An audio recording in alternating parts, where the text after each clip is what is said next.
All right, we're here, bro. Oh, you got these. Yeah, Oh, wait, if what? you want headphones, you can plug these in. We're here, dude, but you didn't even really, man. Plug them in where? So there's two spots. They're in the table. There's one right there, Oh, nice. and then there's one right here. And the only thing that matters is what knob you are. So that'll just change whether you're 3 or 4. So, Dude, I think I've quickly become your favorite knob.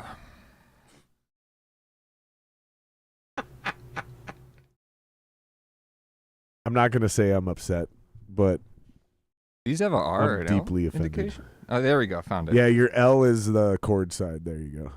You got me? Can you hear it? Yeah, I just hate that I only got you out of one side. Oh, you got that pair. Jason, will you give him the good pair? Yeah. Only just because I get weird. You should have 2 pair back there. I don't mind it, though. Oh yeah, I there's just the kind of do this. I'm going to do that. No, not those. Those are Steve's. okay, we're not gonna do that to Steve, all right? Nope. R.I.P. Steve, or what? It's the ones you're wearing. You're supposed to have brought your own headphones, remember? I should have brought So- I should have brought mine. So what I'm going to do is I'm going to make you use his then. So then at least you can still Dude, hear I don't with one need. ear. I don't need the. I could use these, brother. No. Got to hear both ears. No, he does not. No, he doesn't. He just needs to make, just like me, he just needs to make sure it's working. The sad thing is I bought 4 of these fucking headphones, and 2 of them only play audio through one ear. Really? Yeah, it's infuriating, dude. $100 pop, no big deal. Fucking bullshit. I don't know. With these days in tech, man, like you'd probably get a super nice pair at $40. They're gonna work just fine. I'm kind of surprised at 100. These are always. They should not have faltered. Seriously, like I think I paid 40. Maybe they were like on sale for a little bit.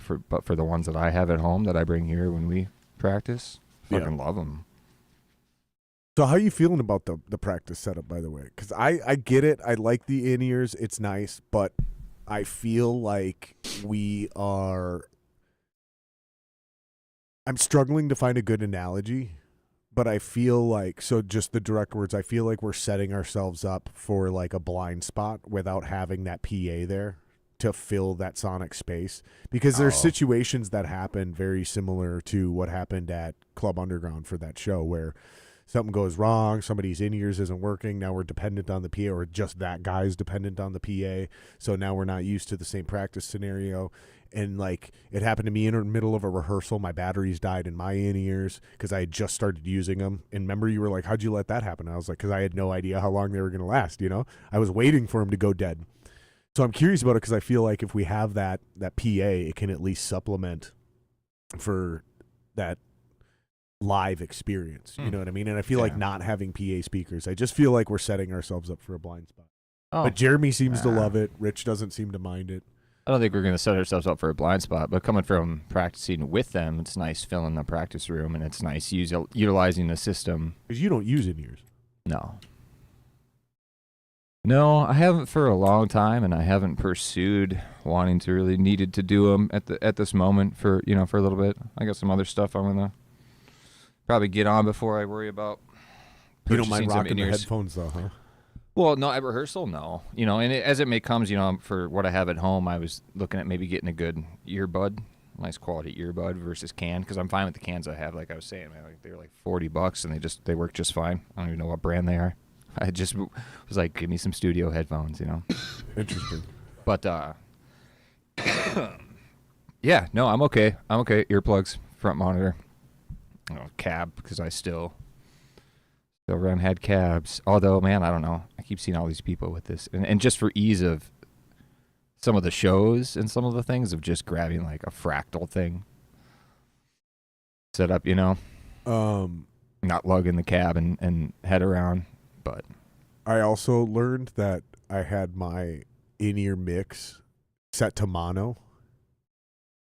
So just the other day, I clicked the little button and sent it to stereo. And I was nice. like, oh my God, that's a way more enjoyable experience. yeah, that'll change it. That'll change it for sure. Like, especially when we're playing to a track or I'm practicing to a track, to have that music coming through in stereo. Yeah. It allows my drums to blend in a lot better. But Yeah, dude, it's been interesting because I am not used to rehearsing like this. Like, I'm used to old school, full PA, full band. Oh. Sometimes even the PA has like a sub in there, so you can get that extra little thump from the kick drum to really get close to what it's like live. I mean, like, this sort of brings it back to how I grew up playing in a way. Well, I'm sure it's not different for many people anyways, just in a basement, no PA. I mean, it was just no vocals even. I played most with my buddy. I was named Jake Stone, growing up when like probably about 16, 17 when I started coming out of my basement for playing guitar to play with other people. And it was just him at the time. But yeah, and we would just rock it in his basement. I'd lug my combo over there. And anyway, so yeah, and then like, Rich had that space that we had with Withered and Crash Skyline shared. It's kind of a big local one above Station 4.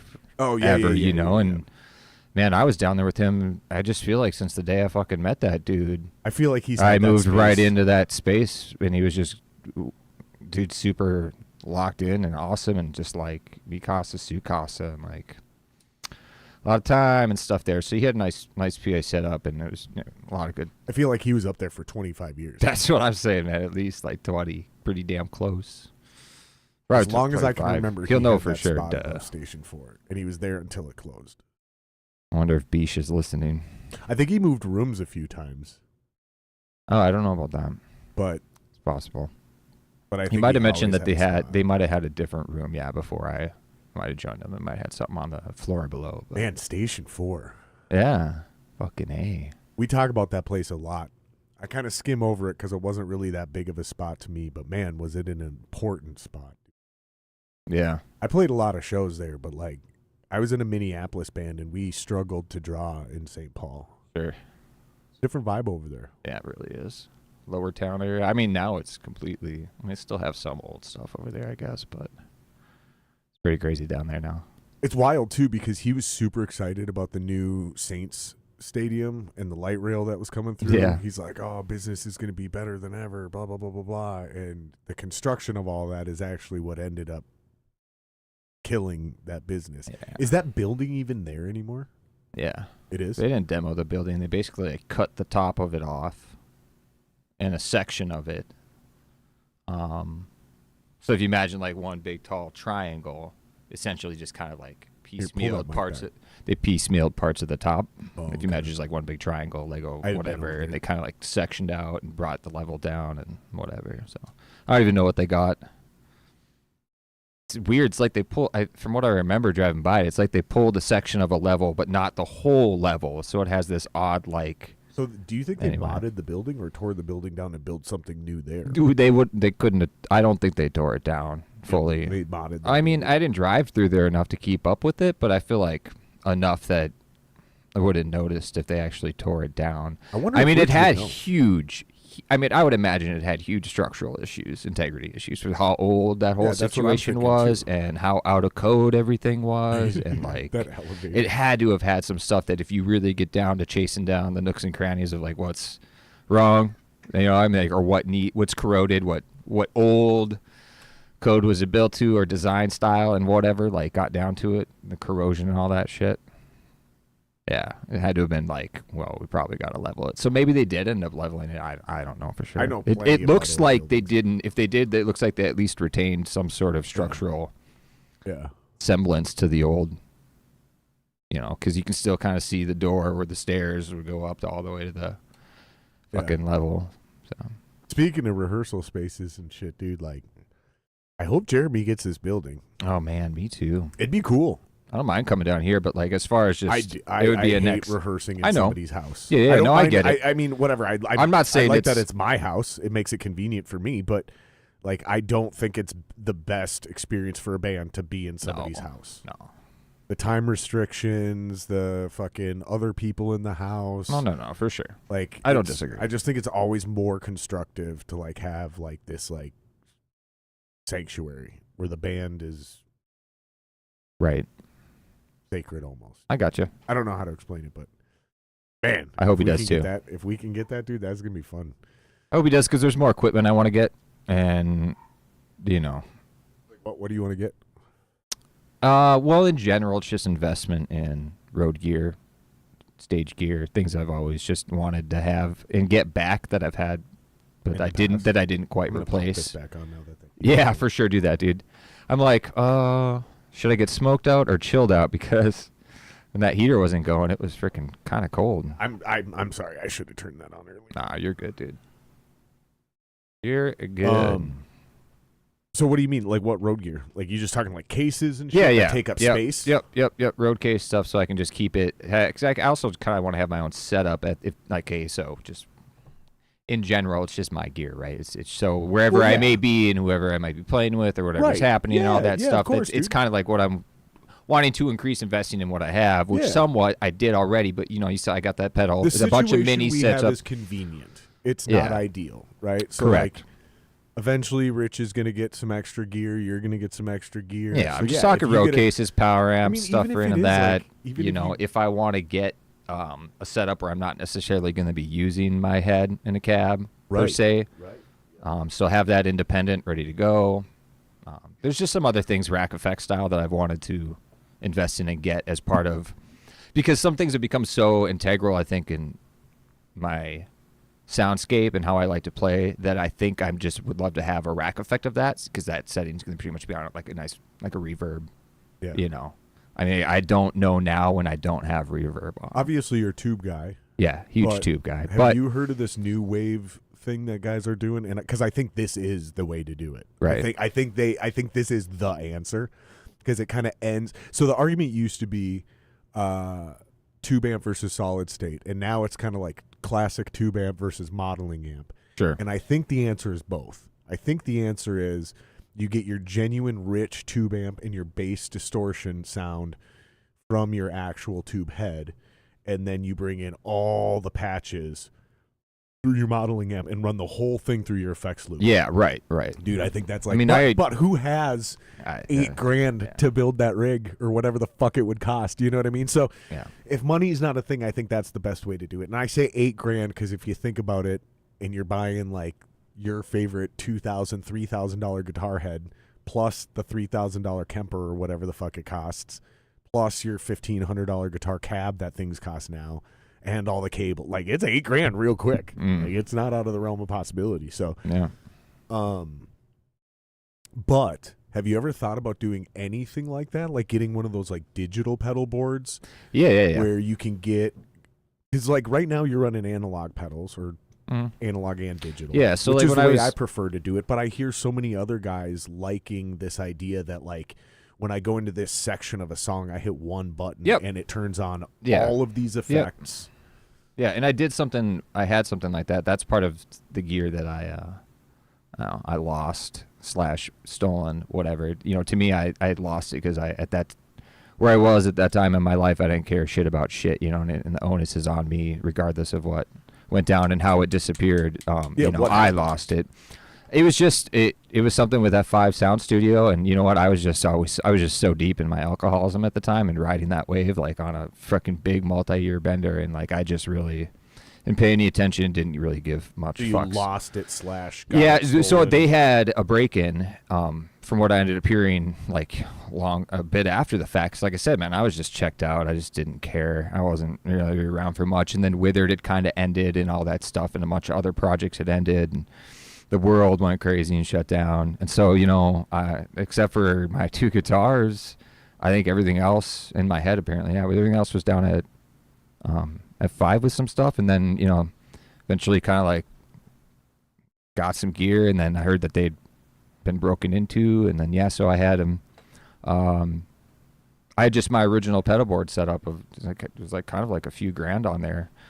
And a nice road case, pull out, just plug and play, right to go.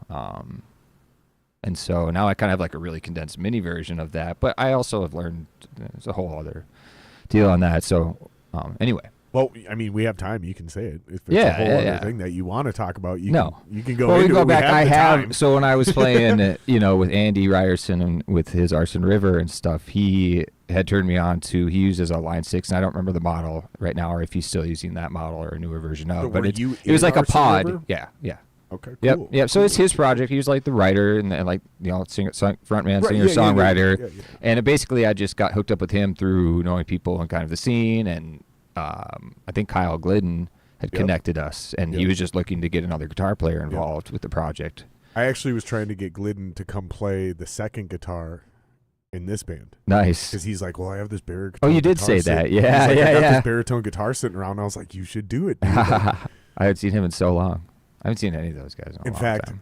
from what I heard, I don't know if it's official, so if it's not, we'll have to delete this or edit this out later, but I think he's in Arson River now. Oh, good. I think the way you said that was so funny. What, me? Yeah, Why? the tone of your voice. It reminded me of this bit from KFAN. I didn't mean it anyway. I was like genuinely happy. No. I know. It reminded me of this bit from KFAN, the morning show, the sports talk show here.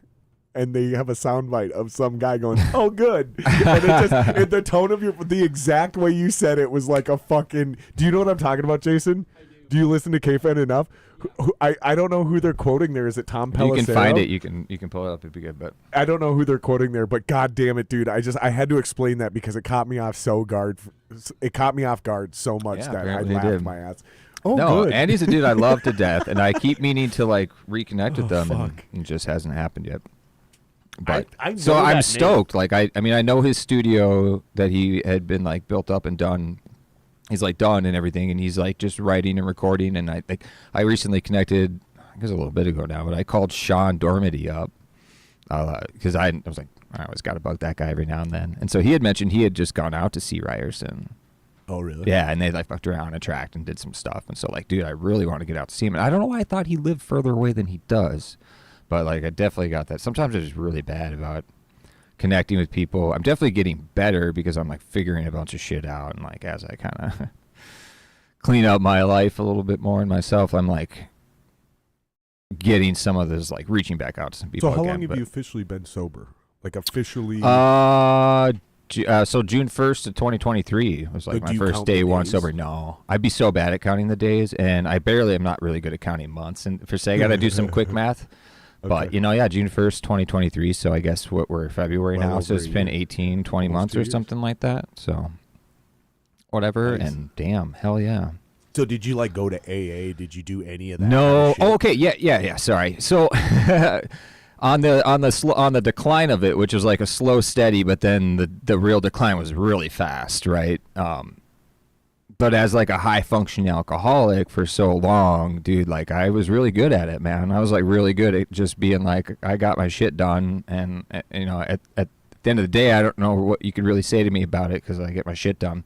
It's excluding a bunch of other stuff, right? I'm just kind of like, that was my kind of mentality. And, you know, and it was just kind of just similar to someone else I know. But, so I did go to a lot of AA that very first week because when it kind of, like the bottom fell out for me in kind of a couple really big stages. And when the actual one hit and I kind of was able to like accept some stuff and get some help from a couple people that I reached out to, like my mom. And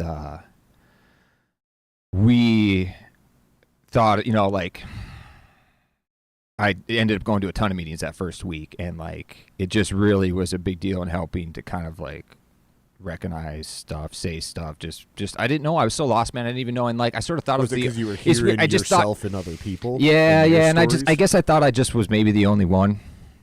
You know, and I didn't really tell anyone about how bad it was, even though some people close to me really knew. Like, you know, my ex-wife had been through a failed marriage and a friendship and things because I just started the decline really bad. And obviously, you can't be around someone like that. And, you know, that ended amicably, but for very obvious reasons. Like, Okay. you know, that it just got really hard. I just sort of like got so lost in it that I thought, no, like I just really felt really alone. And so what AA really did for me, for myself, was just broke that barrier of just kind of being like, oh fuck, man, I'm not, you know, like, Right. Yep. you know, in a weird way. Yeah. And I guess because for everybody, it's just whatever happens, it happens, and how it connects with our brains and the realizations. But for me, that's what really kind of opened it up and broke it. Like, fuck, okay, I guess I'm not like as alone and as weird as I feel about it. I'm not. So that was like a pretty big deal. And then Well, especially when you hear other people telling stories where you're like, I did that exact same thing.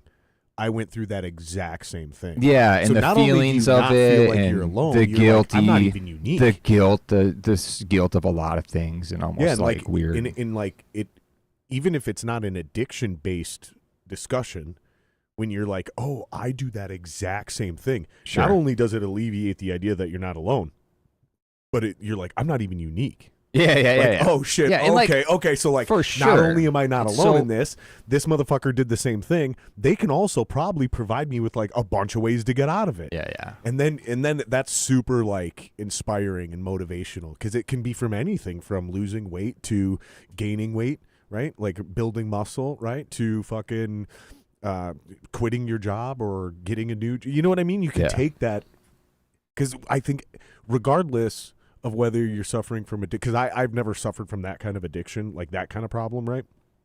But I can still relate to it because of all the other serious problems I've had with depression. Oh, or yeah, feeling dude. stuck or Yeah. losing purpose. For you know? sure. So not everybody can always relate to the addiction thing, but I think if we're wise and creative, we can always listen to your guys' stories, especially as musicians, and we can really apply that shit to a regular life and take that shit as like a good allegory for anything that can go wrong, any type of indulgence or lack of discipline that can send your path astray. So Yeah, yeah. And that thing, dude, like it isn't just like an addiction because of the substance or to the substance. Like I kind of like found a lot that for me, it was alcohol that just numbed this freaking monumental, unknown source of pain that's been with me since I was like fucking 9 or some shit that I don't never really been to figure out or place. And like I went through the gambit growing up of trying different things, and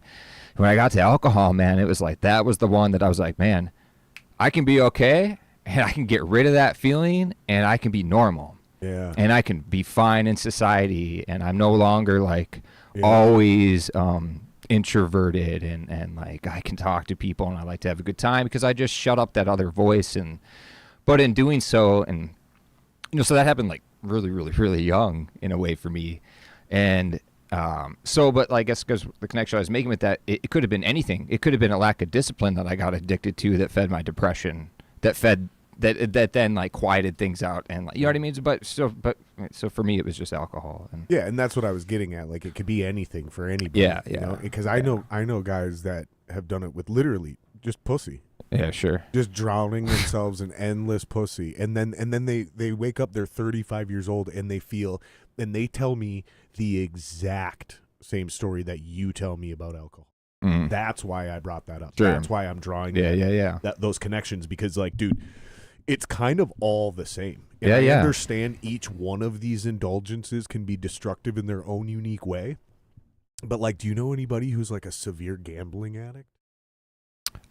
No. Because I've No, heard but, that's the worst one, because it doesn't give you any direct physical ailments like every other addiction. Mm.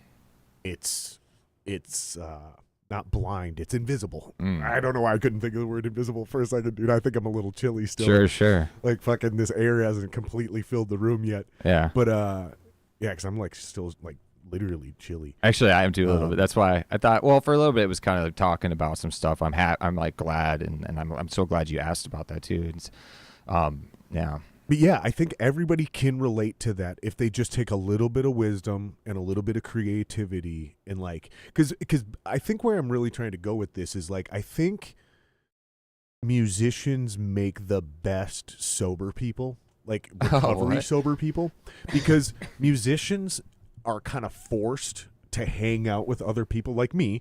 Like Moog is a great example. You're a great example. Like you can hang out with us and I can have a beer and it doesn't fuck your whole thing up. Oh, it doesn't fuck anything up. Because you have to, because you're a musician, which means you're going to play in bars, you're going to play in clubs.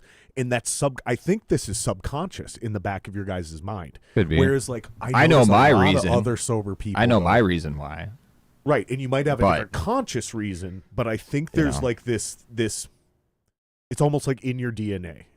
Like there's something weird I notice about being musicians, that when you guys finally get serious about getting sober, I say you guys like Well- I'm not a musician. I feel like you guys have a higher success rate than other normal people because you have this beautiful creative outlet so you can get purpose by being a musician and being in a band and all that great stuff again. But at the same time, if you really want to do this and be yourself, you can't isolate yourself like some people can, where they just cut off everybody in the world, like a cocaine addict. You hear this all the time. Because all the cokeheads I know that like successfully quit cocaine, they're all musicians. I don't know, bro. Like that You don't kind of think- go. you don't Well, think I'm not onto all that something here? stuff. Well, you think I'm bullshitting? I'm not going to buck your opinion, but I just know I will say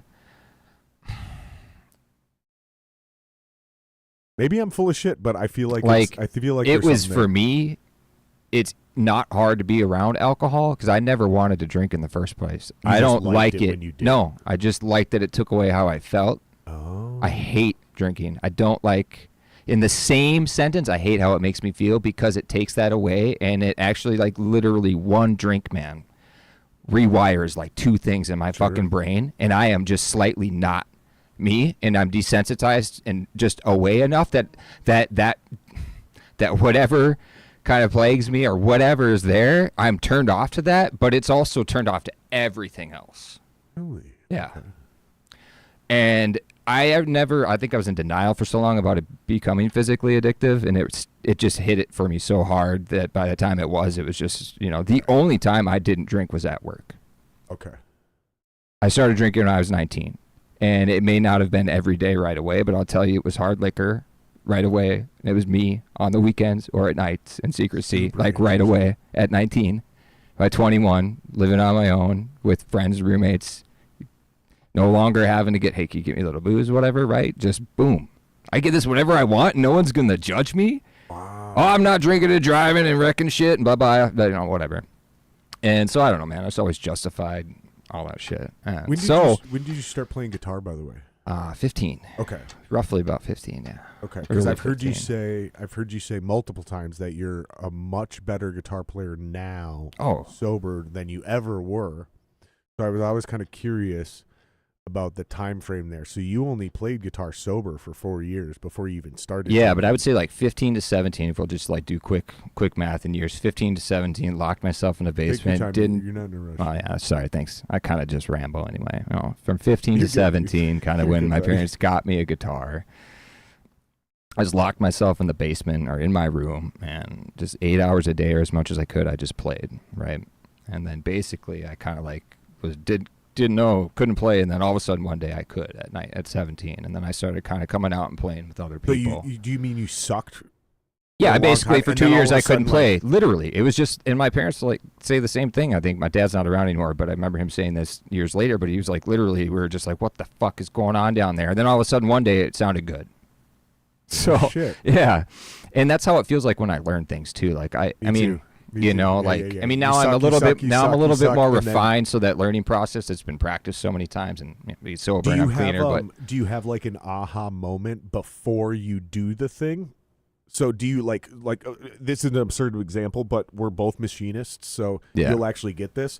So I was struggling understanding doing the math when you're trying to figure out a radius, sure, and you need to basically I took half the radius times pi, yeah, right? And then minus the material length so I could get a bend line. So if I wanted to make Ah. a bend and get a perfect 1-inch flange Sure. within 20 thou sure. plus or minus, I could do that math. And I could not get that figured out for the longest time. And so I would run through the thing with my uncle or with my grandfather who taught me for months. And then all of a sudden, literally one morning, I'm taking a shower and I swear to God, I go, oh my God, I get it now. And I said it out loud. I went, oh, we do it this way and we do half the radius minus this plus this and then when you do it this way, you're going to end up with this. And as soon, I was so fucking excited to get to work that day and do all the math. And I went through all the job cards and I was like, bend line, bend line, bend line, bend line. Nice. And then I couldn't wait to get through them to experiment with Yeah. them. But that's what I'm wondering. So, or is it like what happens to me with music where there isn't an aha moment? I like dream about it. Like all of a sudden I'm dreaming about fucking playing drums. I'm like subconsciously I'm at work and all of a sudden I notice like I'm doing this drum beat in the back of my head. and then I sit down on the drum set and suddenly I can play it. We're talking about a bunch of different things. Which one of those two is it closer to when you suddenly got good at guitar? Oh, the first one. The first one? Yeah. So you had an aha moment. Yeah, it was so weird. It just, yeah. And then you went and jumped on the instrument and it all made sense. Yeah, well, I mean, I was already jumping on the instrument every day. Right, but I mean, like, did you have an aha moment and then you were like, now I'm going to go pick up my instrument because now I'm going to be able to execute something? Versus, all of a sudden you're like, oh, wait a minute. Yep. And that essentially, I think that all kind of came around the same time that I discovered I could play by ear. Really? Yeah.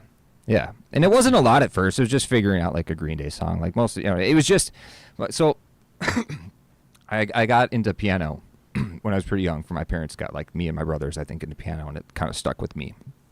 And my piano teacher was like, really awesome, and she just really, really, really taught. I say that, I emphasize it a lot. I didn't need to, but theory. She just taught a lot of music theory to me, and I didn't quite get it at the time, but I was kind of catching on, and I was learning, and I was still, because of the way that she was teaching me, it just clicked for me, and I was absorbing it. So I guess I didn't understand at the time what it was I was absorbing. It was just regurgitation like of the. Yes, it was just because I would go and do test outs and things at the U of M, like immersion, do competitions at like the U of M and recitals and like theory competitions as well, theoretical things, and like having to do with.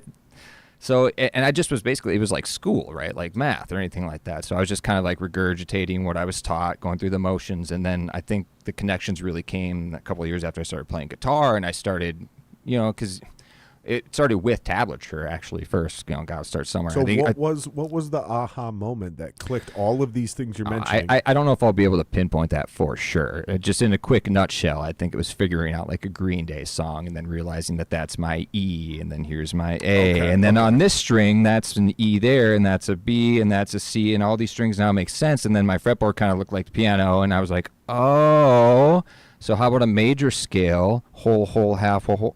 Oh, snap, anywhere, right? So I just kind of started putting all these things together that I'd learned in piano without really knowing that I was exactly doing that. It just kind of like unlocked like a freedom. Like I kind of was like, oh, okay, cool, man. It just was like, then I was having so much fun with everything. So I didn't realize. From the subconscious to the conscious. Yeah. There's this old sales thing that guys talk about. When you practice sales, you're unconscious about what you're unconscious about. Sure. And then the next step is you're conscious what you're unconscious about. Yeah. Mm-hmm. Right? And then the next step is you're conscious what you're conscious about. And then you become so good that you become unconscious about what you're conscious about. Yeah, I love it. I followed that. Yeah, I love that. I follow that completely. Yeah, I have some of that. It sounds like that's the process. Yeah. That's an evolution. That's more of a sales evolution. Because it's like it's more of a drilling and repetition. Oh yeah, all day long. Thinking becomes, it's like football too. Absolutely. Football players talk about this. The game slows down. You hear athletes talk, the game slowed down. Yeah. It didn't slow down. Yeah. You quit thinking about the game. Yeah. And you started like you didn't stop thinking about the game. You stopped thinking about what you were doing, and you started thinking about what was happening. And then you're able to start thinking 2-3 steps ahead. That's what it sounds like you're describing, where you weren't trying to figure out, I got to go to the 5th fret now. You're going, I go to the 5th, and then right after that, I got to slide back down. I got to do that. And that's what happens. And then you stop thinking about all that and you just play it. And then all of a sudden you start thinking about the feel. Mm-hmm. And then all of a sudden you're like, oh, wait a minute. I'm in this box. That same note's right here. Let me see if I could just. And then you stop thinking about that. And then all of a sudden you're just jamming. Yeah. And that's the natural evolution of. And I've done a lot of jamming. So a thing that my dad pushed me for too, once he kind of stopped hearing chicken scratching and cats dying or whatever coming out of the basement, was, oh shit. And I was always into blues. That's probably like my first real foray. It would be R&B, blues, soul, into like what I remember kind of hearing, asking him, who's this on the radio? Damn, my dad was a huge blues head.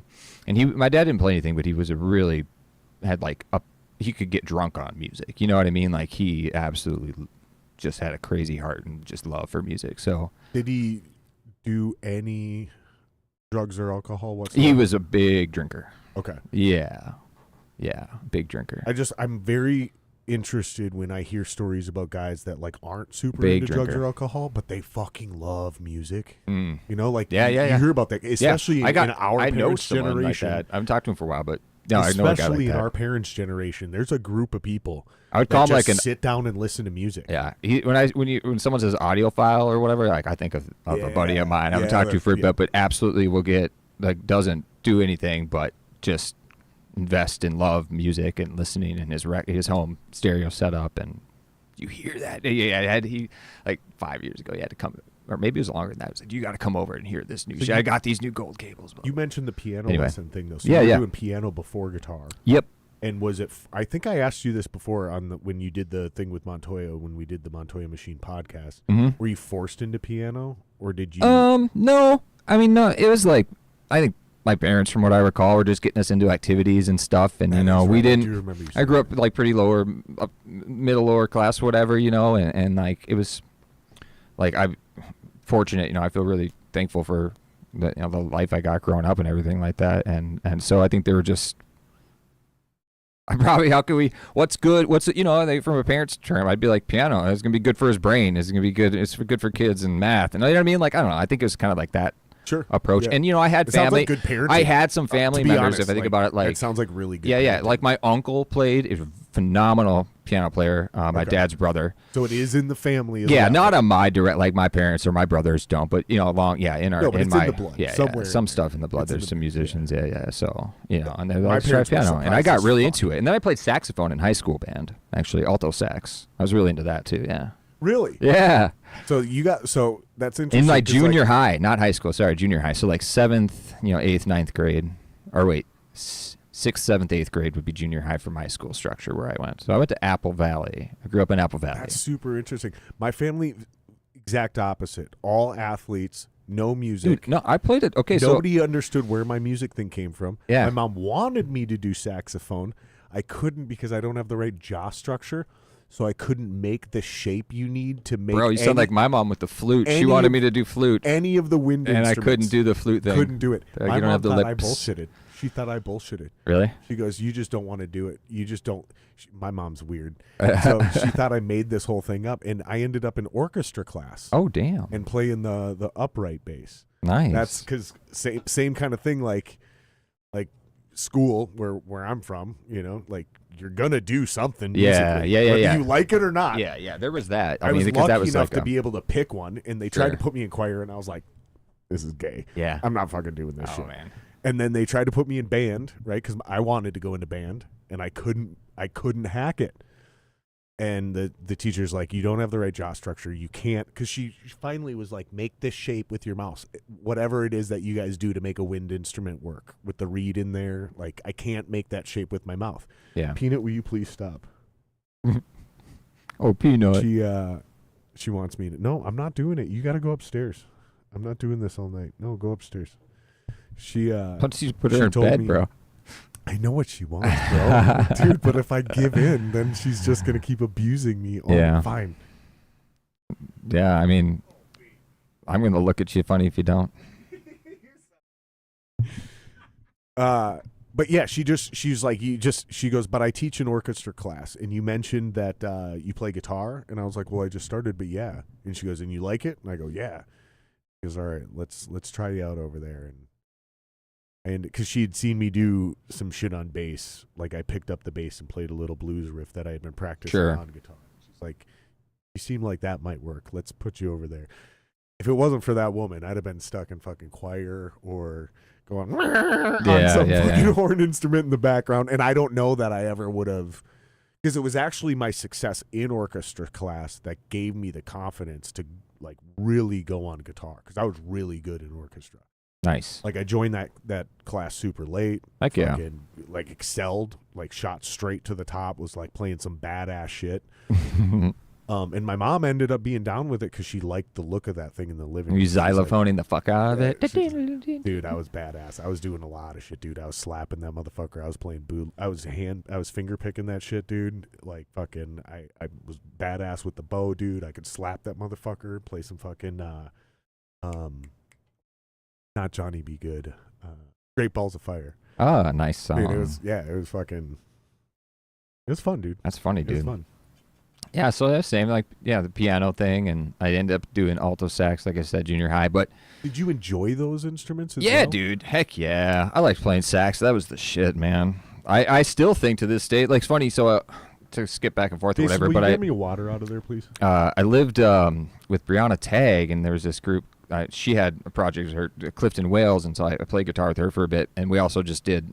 I just kind of like supported her as she would like do stints, around Stillwater, 4 hour, playing here night. So I would just kind of like accompany her as a guitar player, and that was a lot of fun too. Shit, man, I lost track of where I was going to go with that. Talking about you're playing with Brianna Tagg. Well, yeah, but before that, there was a reason I brought that up. I said I was going to jump around real quick, and now I kind of lost my train of thought. That's why I don't do that stuff, Jared. So what did we? What were Well, I was we just talking about on? piano. Okay, so why I brought Yeah, that up? did She you had a enjoy- clarinet, and I tried. I was like, dude, let me play with clarinet, and like I could still play. And at that point, I was like, oh yeah, so here are the notes. I'm like, okay, cool. So I was like excited. Like if I had a saxophone and a place to play it, I would get one again and fuck Thanks, around. brother. For sure. I had a lot of fun with that. And I mostly played with. I did do some stuff in the junior high at school, but there was an ensemble in my neighborhood that I grew up in that was led by. So the wife did like out of their house. They kind of ran like a not. I don't want to say daycare because it was for older than like toddlers. You know what I mean? And so the husband was like a music director and had an ensemble and multiple ones too of different Nice. things that he had put together of groups of like young from schools and just whatever around the area. And so I was on part of his ensemble. We played like the city parade in Apple Valley and things like that. That was a lot of fun to go over there. So I got like saxophone lessons basically from him and played in his ensemble for a bit. Okay. Yeah, and then like when I hit the guitar, I got so addicted, brother. That shit took Yeah. over everything. Yeah. Was it? I stopped playing baseball, and I was just the huge into instrument, baseball. or was it what you were playing on the instrument? Man, in a weird way, I guess I didn't know what it was at the time. I just thought it was. Dude, I play air guitar in my basement so hardcore that you could like hear it in the other room. So it was the Just me, music. just the clothes moving around, and like me breathing heavy because there was just something in like hearing the music and the So guitar it's the music. specifically It that was what you moved were me, playing. and the tones of the guitars and the chunkiness and the palm mutes and some of the, the wild lead playings of like the '80s. But and that obviously, like I said, I'm a pretty big blues head, man, and that was one of my really big early influences. And when my dad finally stopped hearing that scratch, he pushed me to go out to open jam sessions a lot at local venues around the cities. And so from the time that he heard that I could make a few, he's like, dude, listen to this guy, listen to that guy. And I kind of already was jamming along with like Albert Collins, Stevie Ray Vaughan, So who was the band or the artist where you were like, I want to try to Stevie Ray Vaughan, like when I was really young. When I first heard that guitar, I thought he was black too, man. I know it's kind of a funny thing to say at the weird time, but like, I just like heard his guitar and heard his voice. And then my dad like, no, he's a white dude. I'm like, shut up. But that made you want. I'm saying the question I'm asking is which is the artist or band that made you want to make music, not just play guitar or be a musician. But more like I want to make write music. I want to write music or be in a band, and like I want to be the guy on stage. Oh the thing. man, I don't know, because I've never really wanted. Now it's like a necessity, but like back then, it's never started with wanting to be the guy on stage. I was horrible on stage when I first started out. I still don't feel much better. I'm really shy, man. It's so funny playing these couple shows because they're literally, I think, aside from the couple maybe when I was like 17, that I've ever played sober. You probably and I'm 40, so man. you probably like my fucking weird strategy about playing like a couple low key. Oh opener yeah, that slots was really nice, before bro. we Because push it like really hard. We're gonna do like a bunch of opening slots or small clubs. yeah, for like, sure. Well, just because like, dude, You probably appreciate this I strategy a about little threw bit up after that first show just because like, bro, being present now is so. I mean, it's still amazing that will never change because I wasn't present for so long on so many levels, and I think anyone that has suffered with addictions like can relate to stuff like that, where it just checks you out of whatever, so you're not present, and Right. and I was just really, really, really not present for a really long time. So yeah, after having that first show and being there, man, and just like, I felt like I felt like this one? Yeah, I remember every single fucking thing. I remembered it all. For the first time in a long time, And you remember it was everything. literally like everything happened in slow motion, but it was over like that. And my nerves, everything, just nothing really had a chance to fully connect with my brain yet, Right. with how it was going and the newness of it and the presence of the experience and being sober and up there and everything, that I got off stage and I was like, I about fainted and I wanted to puke because it was like an adrenaline dump Sure. that Yeah. finally hit me. of just all the senses and everything, man. And so I totally almost puked after that first show, and I was like, gotta get it together, get this cable. And then the second one was like a lot better, you know. And then the last one, wait, was that the second one? Yeah. Oh, okay. So that second was already kind of like a third, because even that first one, just like sea legs, dude, just being on a stage again, and the stage moves a little bit, and plus like just the awkwardness of just being up there and holding the guitar and just sort of feeling. And I haven't done it in so long, and I'm in such a different place. And part of my process and what I'm going through is like working out, you know, and the way forgiveness the show and was accepting done that I too. wasn't myself for so long, and it just so like, you know. And so the second one was a little bit more like I got to do that, and then I had a purpose, and I had an intent, and I had a mentality at that second show, and it wasn't, the sea legs were back, and so it was a lot better, and it felt pretty good. And I was like, they're juxtaposed I probably had shows. one of my best shows in just senses of like, I just played really solid, and that's all I want to do. I just want to play solid because we play solid all the time, and I love playing, and so that was my intent for that show, and I think it came out pretty well. So I was pretty stoked. Totally different show. Yeah, Like, totally. That first one was such a tight, professionally run, huge, borderline festival. It's like I don't know what the fuck you would call it, because it's an indoor, like all day jubilee, basically. Yeah. It's a weird way to describe it, but I've done stuff there run very before that was professionally, like though. that. Yeah. Quick, fast, professional Mm-hmm. turnovers, no bullshit. Like boom, boom, boom, boom, boom. Everybody had their shit together. Very impressive. In my experience and that there, second show was so chill and laid back. I was cool with the chillness, dude. You know, and we opened the first show basically. I think we played second, but we were basically the opener. And then we played third out of 4 at our second show. So Yeah. 2 completely different timelines, 2 different size clubs, 2 different intensity levels, and how the productions were run. And so it makes it really good to go through those things. And both of them were still low pressure for us, because there was no pressure on us to bring, 250 people to either show. Right. Yeah. Okay, we're just kind of like starting out here, 2 different situations. But yeah, it's interesting because, again, I may not be suffering from the same fucking addiction shit, but much of what you're saying I can relate to. Yeah, a lot of people regardless, can, man. because And it's just like, dude, it's so interesting to be back after such I gotta a long say time that off, dude. I just gotta stop you and say, like, and I know you don't mean it that way, but like, I don't ever think that what I have gone through or still might go through is any different or put on any different kind of like level than anyone else. Man, being a human fucking being is hard, dude. Sure. Yeah. And regardless if it's a substance abuse addiction or anything else that's an outlet that becomes an addiction, like it's the kind of like we all have it, man. And so like I don't feel that I'm I any just don't wanna different diminish than it either. No, I know. And You so know what I mean? yeah. So I would never feel like you were I'm like not trying that. to glorify it, but I'm also not trying to diminish it. 'Cause it's a big part of it's you. Like, different for it feels like you're like wrapping up and starting new at the same time. yeah, you it know? is, and it's just like, crazy at like 40. Fuck, dude. these 2 shows That's just a tough feel to one. me like, and I'm new in your life, right? But like I'm pretty perceptive when it comes to this shit, and it feels like Sure. these 2 shows have been like both putting a bow on and wrapping up, like getting some final closure on all that shit. Yeah, While also like almost like opening up a new present really- and starting sure. a new chapter. It's like a Venn diagram. Like it's very rarely a straight up threshold we step over. It's more of a Venn diagram, and I feel like these 2 shows are a perfect culmination of everything that you've described and talked about for the last like 3 months, including tonight. Yeah. As I've gotten to know you, I feel like it's just a perfect example, because that first one, it's like thrown to the wolves, big production, super intense. Right. Like a lot of people would have said you should have done those in reverse. That Oh, first one, sure. super low key, super I don't know. chill. I really like how it went down. But me too. I'm a 'cause sink I or think it's swim kinda kind of perfect. person, Me and too. like just like let's hit it and adapt, and like Exactly. and I guess a lot of that is just I do it every day for work in general, and Yep. But so I'm okay with it. And the second one was great because it was so chill and I was ready. I feel like it had the environment was a little bit better for me to be kind of like all right, show 2, I'm more locked in. I really am going to play with intent and purpose tonight, and I kind of got everything out of the first way. I'm not going to puke. That's exactly how I feel. Minus the puking thing, it's exactly how I feel. It was like we got all the bullshit out of the way at that first show. Yeah.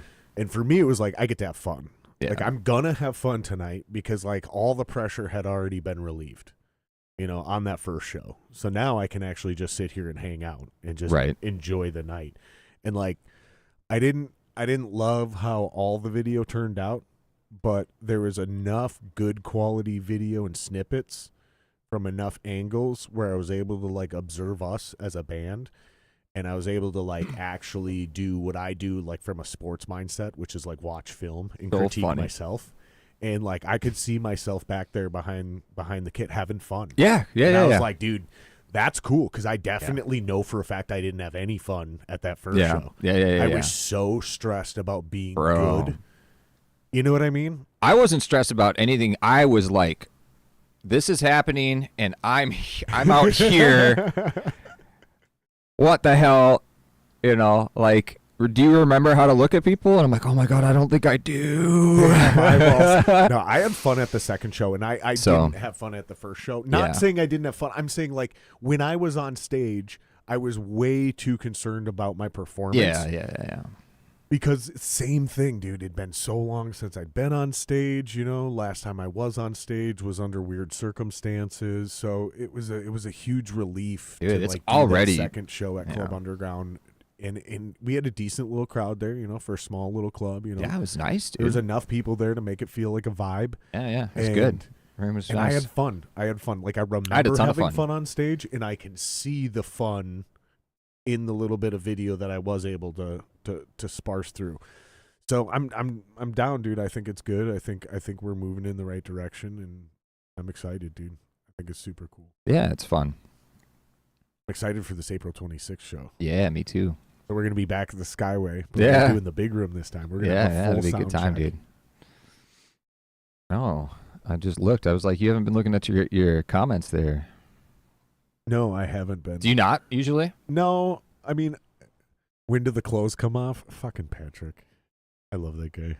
Oh, I pulled it up my phone. I'll keep track. I mean, we'll pull them up. They'll throw them up here. Oh, if, sure. If anything legitimate. I try not to watch them because I feel like it makes it really hard to just like.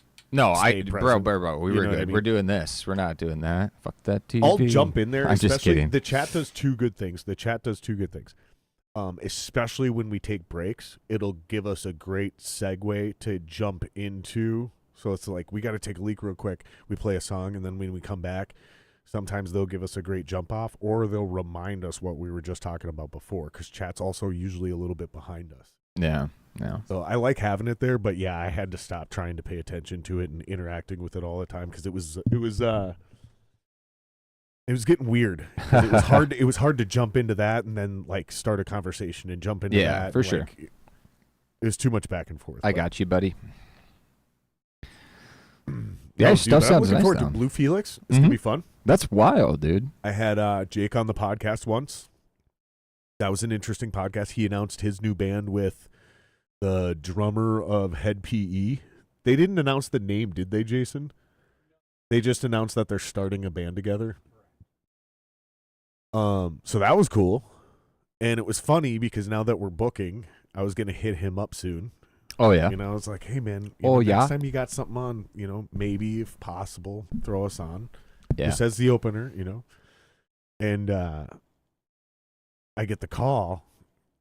I'm like, cool, yeah, of course we'll do that. And he's like, yeah, Blue Felix is headlining. I was like, well, that fucking just killed two birds with one stone, son of a bitch. You know what I mean? Like, it's kind of cool when you're trying to check things off on the resume, but like, I think more of like a podcaster now. So I Yeah. think about like spreading content. So sometimes guys are like, especially at the beginning of the podcast, right? I'd hit up this band and I'd be like, hey, I want you to come on. He'd be like, cool, can I bring so-and-so? And I'd be like, I was actually going to ask him to come on too. And I need to like make content. So Yeah. I need you separate, because that's 2 episodes. And then I'll have you both on. That's a 3rd episode. Right. And everybody understood. They were like, totally cool. So that's where like my brain is, right? So Yeah. I'm like, well, that's awesome. We're already doing the Blue Felix thing, but that technically just checked off a second box like that. Now that's another show I have to figure out like how to plan, because I kind of have like an idea. Same thing with like podcast booking, right? You're booking 60, 90 days, 6 months out, and you're trying to figure out who you can play with when, who's got available shows where. And it's cool, but at the same time I was like, fuck, dude, because now that that's not something we can do in June. Right. Because we're already. I mean, maybe we could. I guess now that I'm saying it all out loud, maybe we still could do if Blue Felix wanted us to do something in June. We could. I guess. If they really like us. Hey. I can only get so close. Yeah, I guess there's nothing against playing with the same band. No, especially fuck if we're no. Fuck opening, no. which is Why? where What do you we mean? want to be. We No, want to be play opening. Play with the same bands all the time. I'm thinking from their perspective, though. Oh. You know what I mean? Oh, oops, that was the wrong you turn. That was the wrong turn. That's no, the don't you thing that tell I me don't what like to about do. these. They're missing one axis. Oh, yeah. They're access? No, axis. They're missing one axis. So Really? This one isn't on a correct. independent axis? It's just that Correct. doesn't make sense. I know. I think you're wrong. I don't think you know what these stands can do. Maybe. I hope I'm wrong. I'm I'm pretty sure I'm right. Yeah, That's wild. they look way nicer. No, And I mean, and like they are it's much functionality. quieter. Yeah, yeah, They are dude. They much sound. quieter. I was gonna say they sound better than They're the much last time I was here. These Yeah, are a because lot the other better. ones, if you just slightly bump them, they go dong from the springs. and Yeah, shit, but I mean, this is much more comfortable. they do sounds look good. a lot better too. Yeah. I mean, like, the rigidity's good. You can have, the last for a bit. So it's fine. It's nice when I'm over there playing video games and shit too, because I feel like Duck this down. once you get them like locked in, you can tighten them up a little bit Yeah. better too. Yeah. Those other ones, it's tough to hold like a heavy mic, and it is what it is. Yeah, when you we're sitting over there playing Helldivers and shit. Yeah, dude. Speaking of fucking Helldivers, dude. Oh my god. That's been a lot of fun. I've never gamed with Jeremy. Yeah, that's a blast, dude. You guys said it, and you guys were right. Gaming with the boys. On that Yeah, game, dude. That game is just like GTA, basically. It's Yeah. fun on your own. Yeah. It's fun playing with randos. But damn, when you're with the boys, dude, it is a way different vibe. Yeah, dude. it's been great too because obviously I haven't seen or talked to Sway in a long time, and he's awesome, man. So that's been cool. Literally, it was like, wait, Sway? So who is Sway? Just one of Jeremy's really good friends. And then one of the other guys is the guy that runs our social media now. I don't know. I I think mean, one of Tay? them is. I think so. I still have been wanting to inquire into who this Tay is. I Who think- this Tay? Yeah, I think his first name's Taylor, and we'll just leave it at that. Well, I would assume so. 'Cause I don't yes. want to compromise it. I mean, I guess it could be his last. Maybe his name's Taylor. I don't fucking know. I'm just gonna stop because I don't know the guy. We got. But I might know. That's why I wanted to ask Jeremy. Like, why is he called Tay? I think his name's Taylor.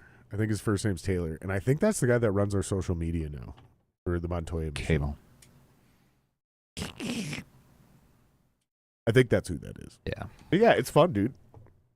I wish I had more friends that played Helldivers. Dude, the best part of it is being crossplay. Yeah, that you can- that's huge. Dude, PlayStation, Xbox, irrelevant. Yeah, it's nice. Civilizations like that now. From day one, it is cross-play, cross-platform launch, and cross-save. Oh wow! What? Yeah, so Civ 7, you can play on Xbox, save your game, and continue playing on PC. What is this? I saw it. That's the adapter for the Oh, mic. that makes sense now. I saw it sitting there, and I was like, "Oh no way! It's a pipe. You got an MPT pipe plug?" And I was like, "Oh no! I've been at work way too much." I got stoked because I was like, cross-save. "Nice, dude." Yeah, so you could go from PlayStation, save your game, and then reload it from the cloud. That's and play it on Xbox. disgusting. Dope, right?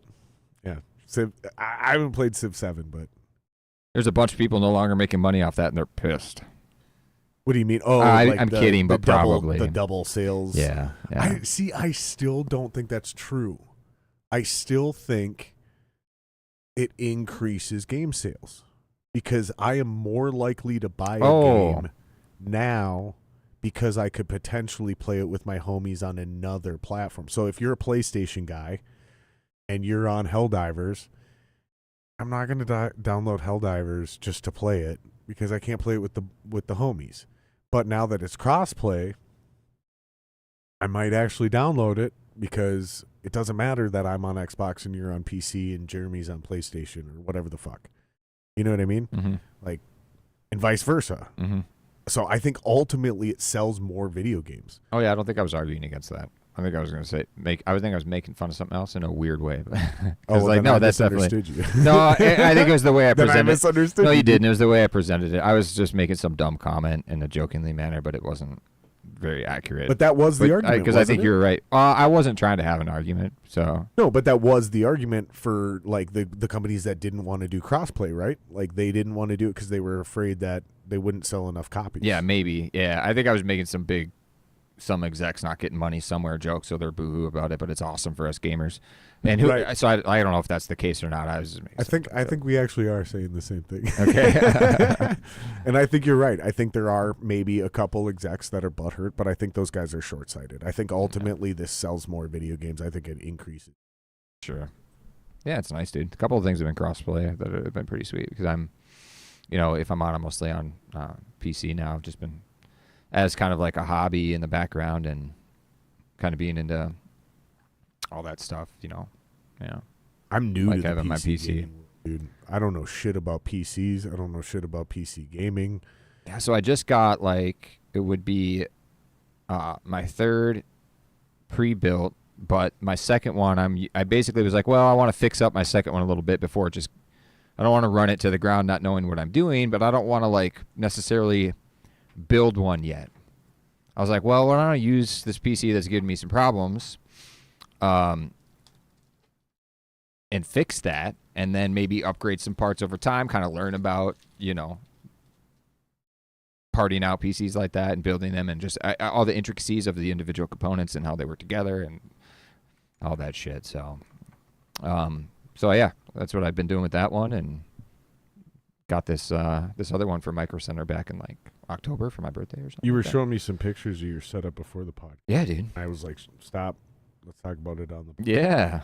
Is getting a dope setup. Oh man, I love it. Is a weird vibe, right? Like it's Mhm. so fun and nerdy that only people exactly like you who are also into the perfect setup, especially people like us, Yeah. where we got and I've torn my down and rearranged it so it's not even ideal anymore, but I used to have a hub where it's exactly what you're talking about. I could go from drumming to guitar playing to video gaming to podcasting. Yeah. That's All almost in a what it's big ass like. circle, dude. Yeah. And I was so obsessed with I this swear I little had hub. some better pictures I was going to look for you. As soon as I wanted to bring other people over, though, when we needed to have a rehearsal, this is before even the Montoya shit. Yeah. This doesn't work. I got to rearrange this. And so I had to give up my hub, and now I've got stations. So now I go over there when I want to play video games. I go over here when I want to play drums. We chill over here for the podcast. Now it's cool, but it's not the same, dude. Right. Because when you were geeking out about this, I was like, God, yeah. I could have swore I took some pictures of it this. because I would have been stoked, and I think I shared it with a couple of buddies. But yeah, it's kind of the same thing. I got an L stop, so I have my main PC that I essentially tinker around, hobby on, game on. I don't do anything else on that one, and then I have my second PC, which is my older one that I've been kind of working on, tinkering with, fixing up, figuring out why my problem is. I think it's in my boot sequence. So I'm kind of getting into messing around with some BIOS stuff and figuring out what I got to do there. But anyway, I also have been, for 10, 15 years using MacBooks for recording in Logic. So I have my MacBook set up Logic on a a lot. separate stand, basically, so it hangs up off the table. So yeah, I'll hang out here, I'll game. I got a double monitor set up. I'll chat with the homies. I hang out on Discord a lot, poke around online. That's just my social chill, whatever. Stream if I want to stream. Actually, often I've been streaming from my other PC and still hanging out on Discord, doing other things, you know what I mean? So I'm not using up both resources. But yeah, and then I'll turn and I basically have my laptop set up. I got my Scarlett interface going on. I've got that. I was telling you that Black Star 50R. Which Scarlett do you have? It's just a 2-channel 2i2. 2 XLRs in front? Yes. Yep, nice. Yep. And I love it, dude. So I got that set up stationary. That Black Star that I got, it's like a 50-watt, 5-watt switchable, so you can play 5-watt, 50-watt. I'm telling you, 5 watts fine, but I line out it into my Scarlett, out of the amp into my Scarlett, into my PC, into the Logic and stuff like that, or into my laptop.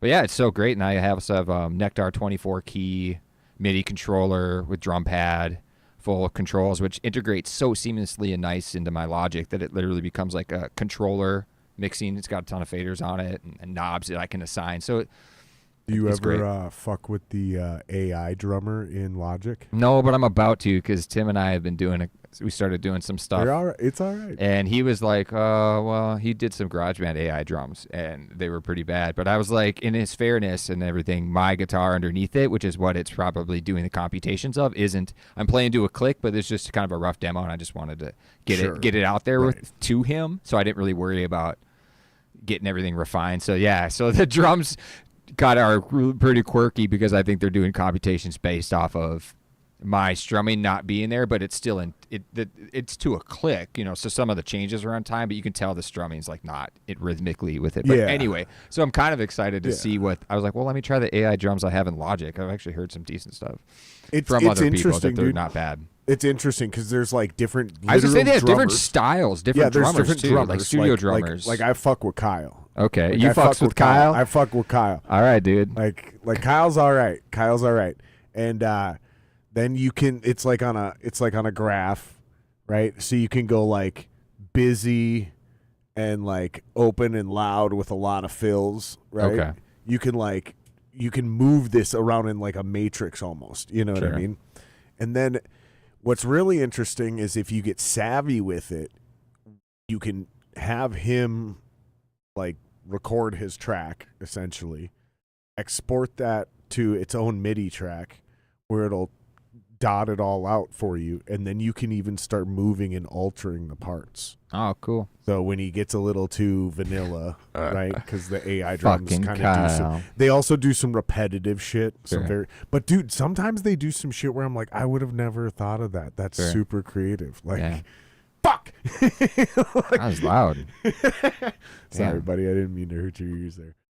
But that's okay. It just kind of scared me. I was supposed to scare you, dude. Supposed to scare everybody. Keep you guys on your toes, man. Yeah. So dude, go back I to have that. to piss so bad, dude. Do you need to take a break? I was gonna say. So basically, to wrap that up, then I can turn like 90 anytime I want to play. Plug and play. It takes just a minute. I usually have my Logic already loaded up, just to whatever I was working on or a blank slate. So I'm just ready to plug and play, and it stays there. And it's just like, I mean, you had mentioned when I came down here before the podcast started. Even though it's not like a lot at one time, you've been trying to chip away to make quality of life improvements around the area. Dude, my apartment is so motherfucking zen, dude. I love being home. Yeah. I just have my main area, my living room, my 2 desks, recording, writing, jamming, hanging out, watching stuff, listening to records. Like, I have my plants that I'm in love with, dude. Yeah? Yeah, I love my plants, man.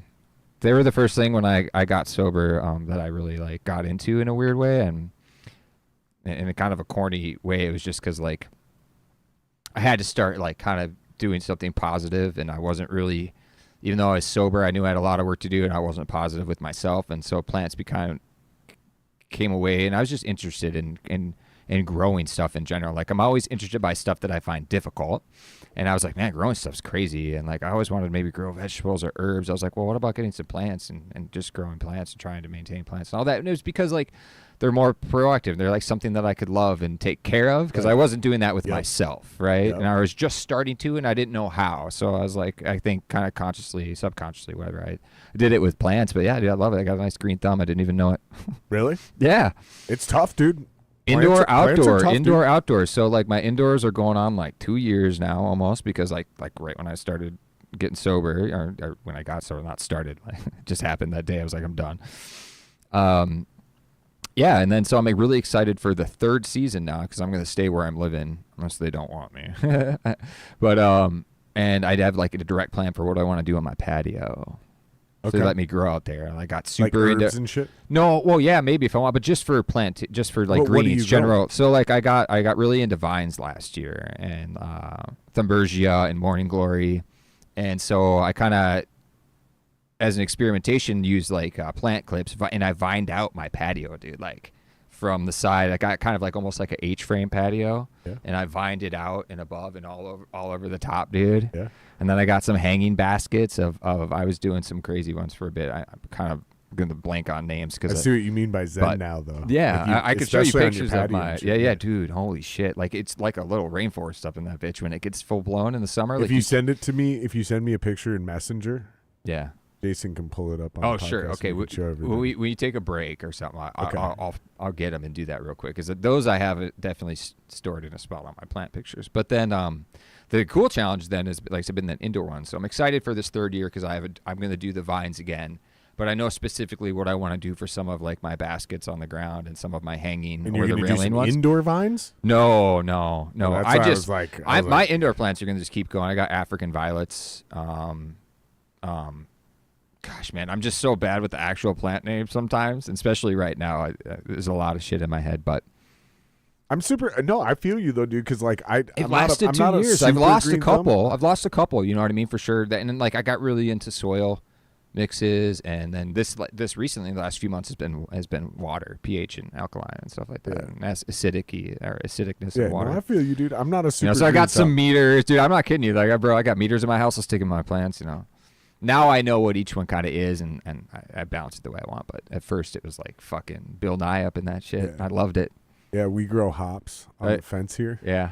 Oh, nice, dude. and I'm trying Nice. to get them to run. And so like I'm not a super green thumb, but I've done very well growing hops most places, Mm-hmm. and I'm struggling to get them to turn the corner here, which ironically is where they get the most sun, so they should do the most well over yeah, there. Yeah. But the soil is so compacted and so shitty.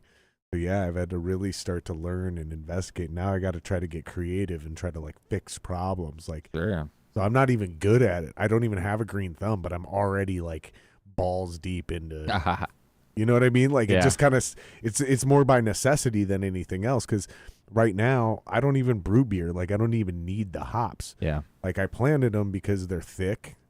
They're relentless, and they are supposed to grow literally anywhere, except apparently on that fucking run of that. I'm gonna The check bit- your soil, dude. Oh yeah. It's pretty obvious.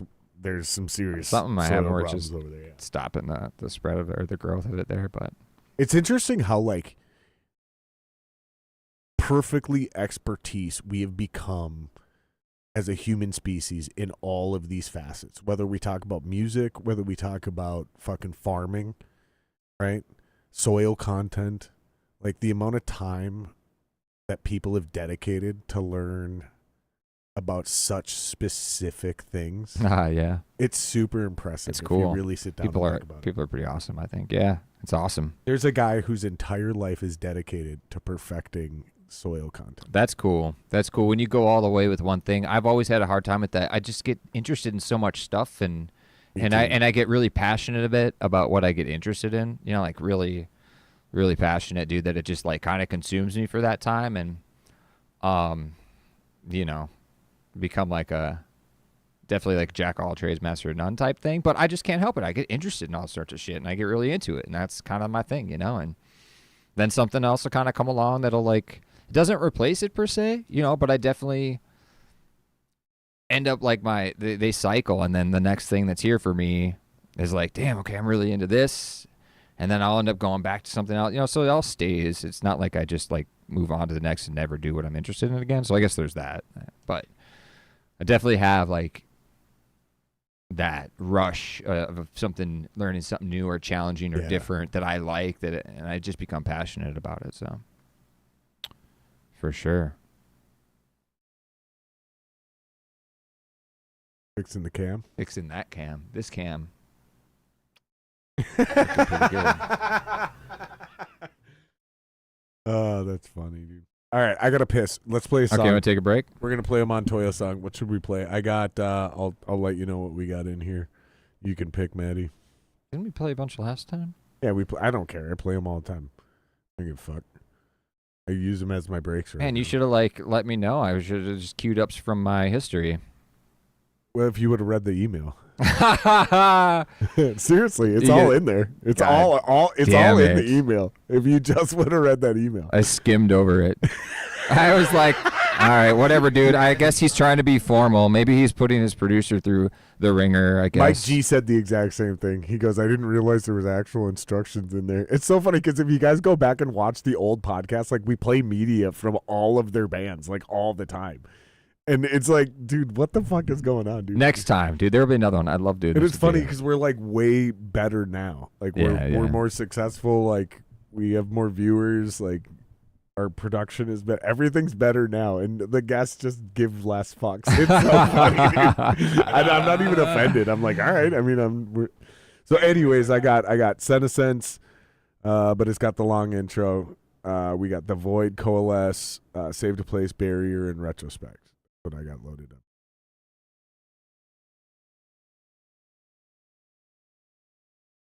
up. Yeah, I like Save to Place. All right. We don't play that one very often. I love that song, man. All right, let's play it. I gotta piss. Life comes first, or so we're told to believe. That death will always have the last word. But in some cases, in these darkened spaces, we're put in our places to be. I think I'm gonna stay. I think I'm gonna stay right here. I think I'm gonna stay. I think I'm gonna stay right here. Skin grows first and then we can proceed. But it won't be painless, don't you know, babe? I've been here with you, I've waited for long to see you be put where you belong. Don't you think you wanna stay? I think you wanna stay right here. I think you wanna stay. I think you wanna stay right here. God will share His mercy, taste it all. Swell your crops with honey's fill. You know I will.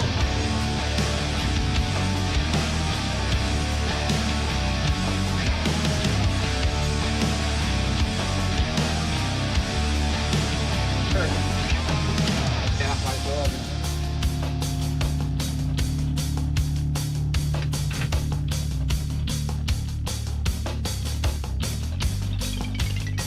Come over here and take your place. You never think it goes like this. Get over here and take your place.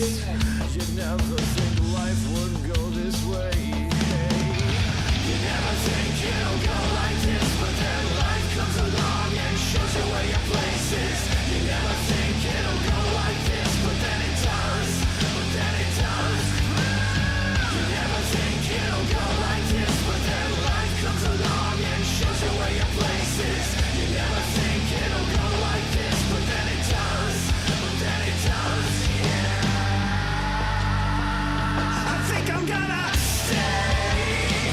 I think I'm gonna stay right here. I think I'm gonna stay. I think I'm gonna stay right here.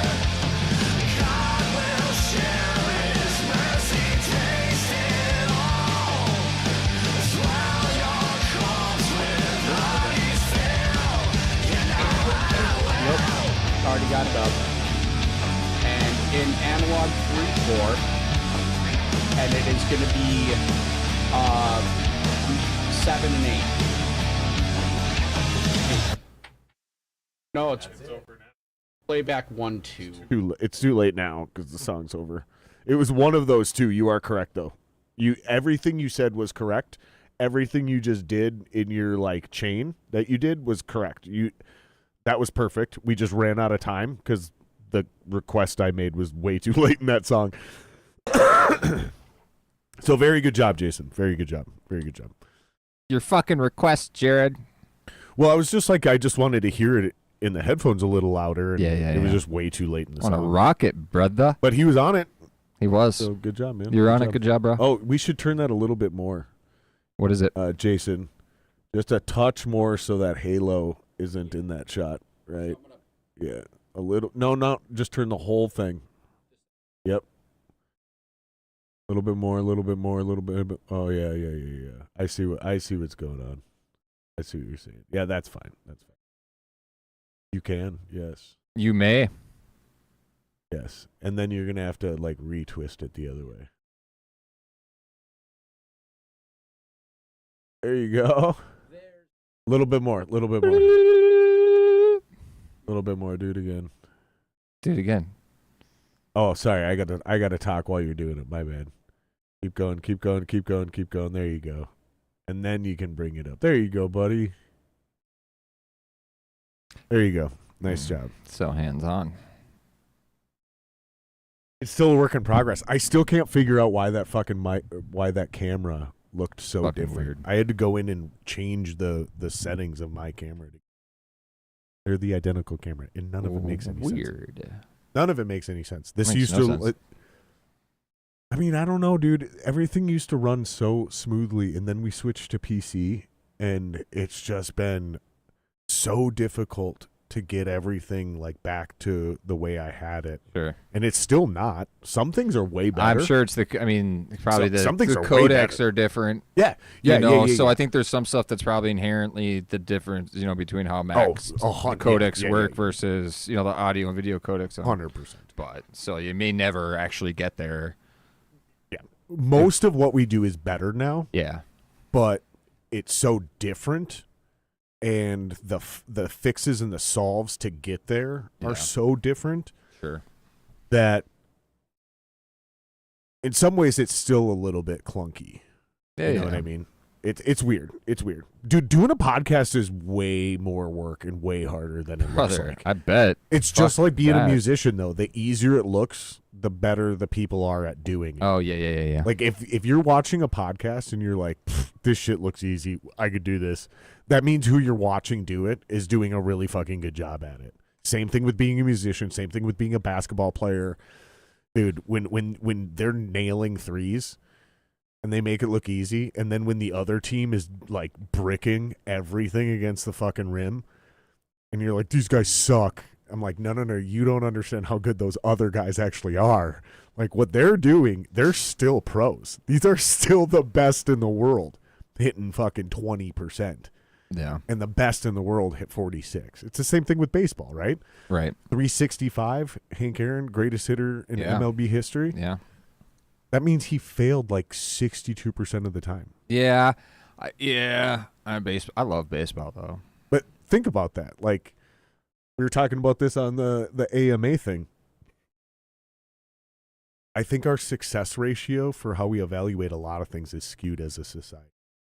So, like, I don't want to get all politicky, but, like, everybody's like, I hate this guy or I hate that guy or blah, blah, blah, blah, blah, because everything has to be 100%. And I started thinking about it. I'm like, how much should we even, like, agree with a president or any politician at all to consider him good? And I started thinking, well, it's definitely not 100, not even 75. Is it even 50% of the time I have to agree with you? Because I don't agree with my wife 100% of the time. I don't agree with you 100% of the time. I don't agree with anybody 100% of the time. Sure. And I feel like the higher you are in a position of authority, like my boss versus the owner, right? Like, the higher you guys are up, I'm probably going to agree with you less and less. So, like, what does that percentage go? I kind of came to the baseball thing. Like, dude, if I agree with you like 40% of the time, you're crushing it. Yeah, sure. Why not? You know, if you're a president, if you're a president and I agree with you 40% of the time, I think you're probably doing a good job. Probably pretty good. 40%. And I just kind of like made that up, but like that discussion needs to happen. Like, what is the actual success rate? You stay. That might be not tight enough. Hold on, just pull it down. No, it's okay. I'm fine, man. I'm messing. Treat all your guests like that, A little bit, yeah. motherfucker. I think you're good now. You bopped me. It is the, well, there's foam on there. Shut up. There's a little foam on there. Don't downplay it. You bopped me. I'm going to downplay it, dude. I don't have insurance yet. That's funny. There's a story in the podcast world Shit, I'll find him now. when, when Theo Von got sued for one of his guests got a ear thing from the headphones and sued him for Shut up. For No, real? it's real. That's why Theo Von doesn't do headphones on his podcast anymore. That's so great, dude. That's amazing. That's why I got to get a waiver. Like, you guys got to sign the waiver. Gotta get a waiver. I'm trying to find a couple of those plans, man. Well, I got my first year patio. Oh yeah, you were gonna do But that my during the second, break. yeah, I didn't. Is that water still running over there? Oh shit. Jason, will you go shut that off, please? God, I thought I shut that off, bro. That's the No, worst. I'm it's the actually worst. it's actually better you didn't. I apologize. It's better you didn't, dude. You know what? While you're looking for that, let's play another song because I don't give a shit. We got a few people hanging out. Let's play another song. Is that what you're doing? That's Yeah, cool. fuck it. I don't give a shit. I know you don't. Do whatever I want. It's my podcast. That's the beauty of having a podcast. You do whatever the fuck you want, right? Why is like my... I mean, as long as you're not like making people feel bad. All right, let's do introspect. We'll keep it heavy. Oh, yeah, yeah. good Introspection. call. Here we go. This is introspection. We'll be right back while Maddie finds his fucking dope ass photos.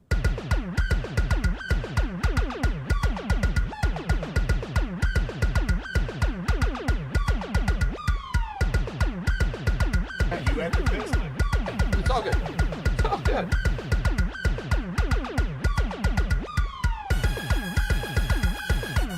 Yep.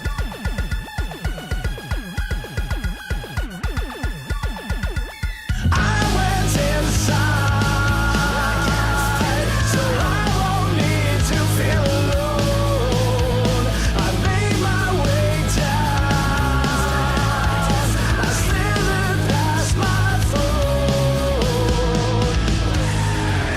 You found my heart, I struck a nerve, I lit a match and burned it down there.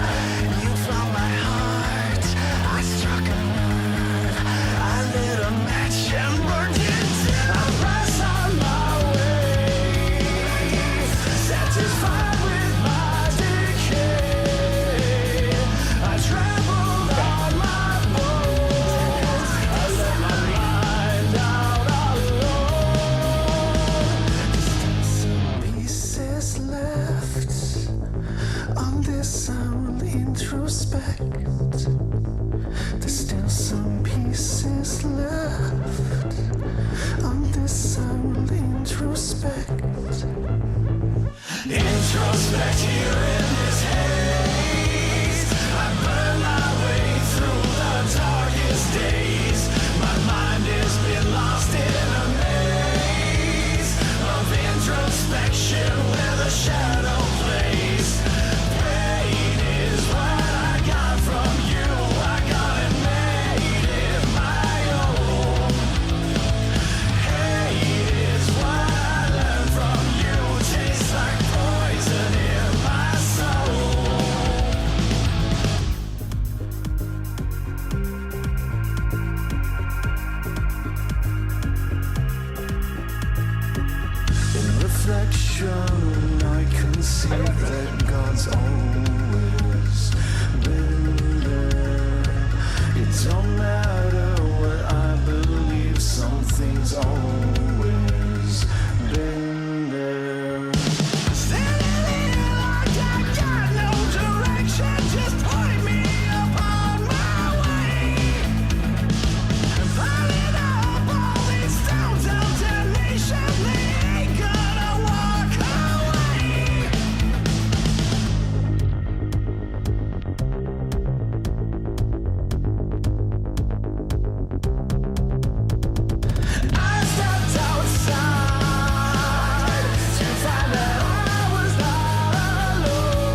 Yeah, because that one he has access to right there.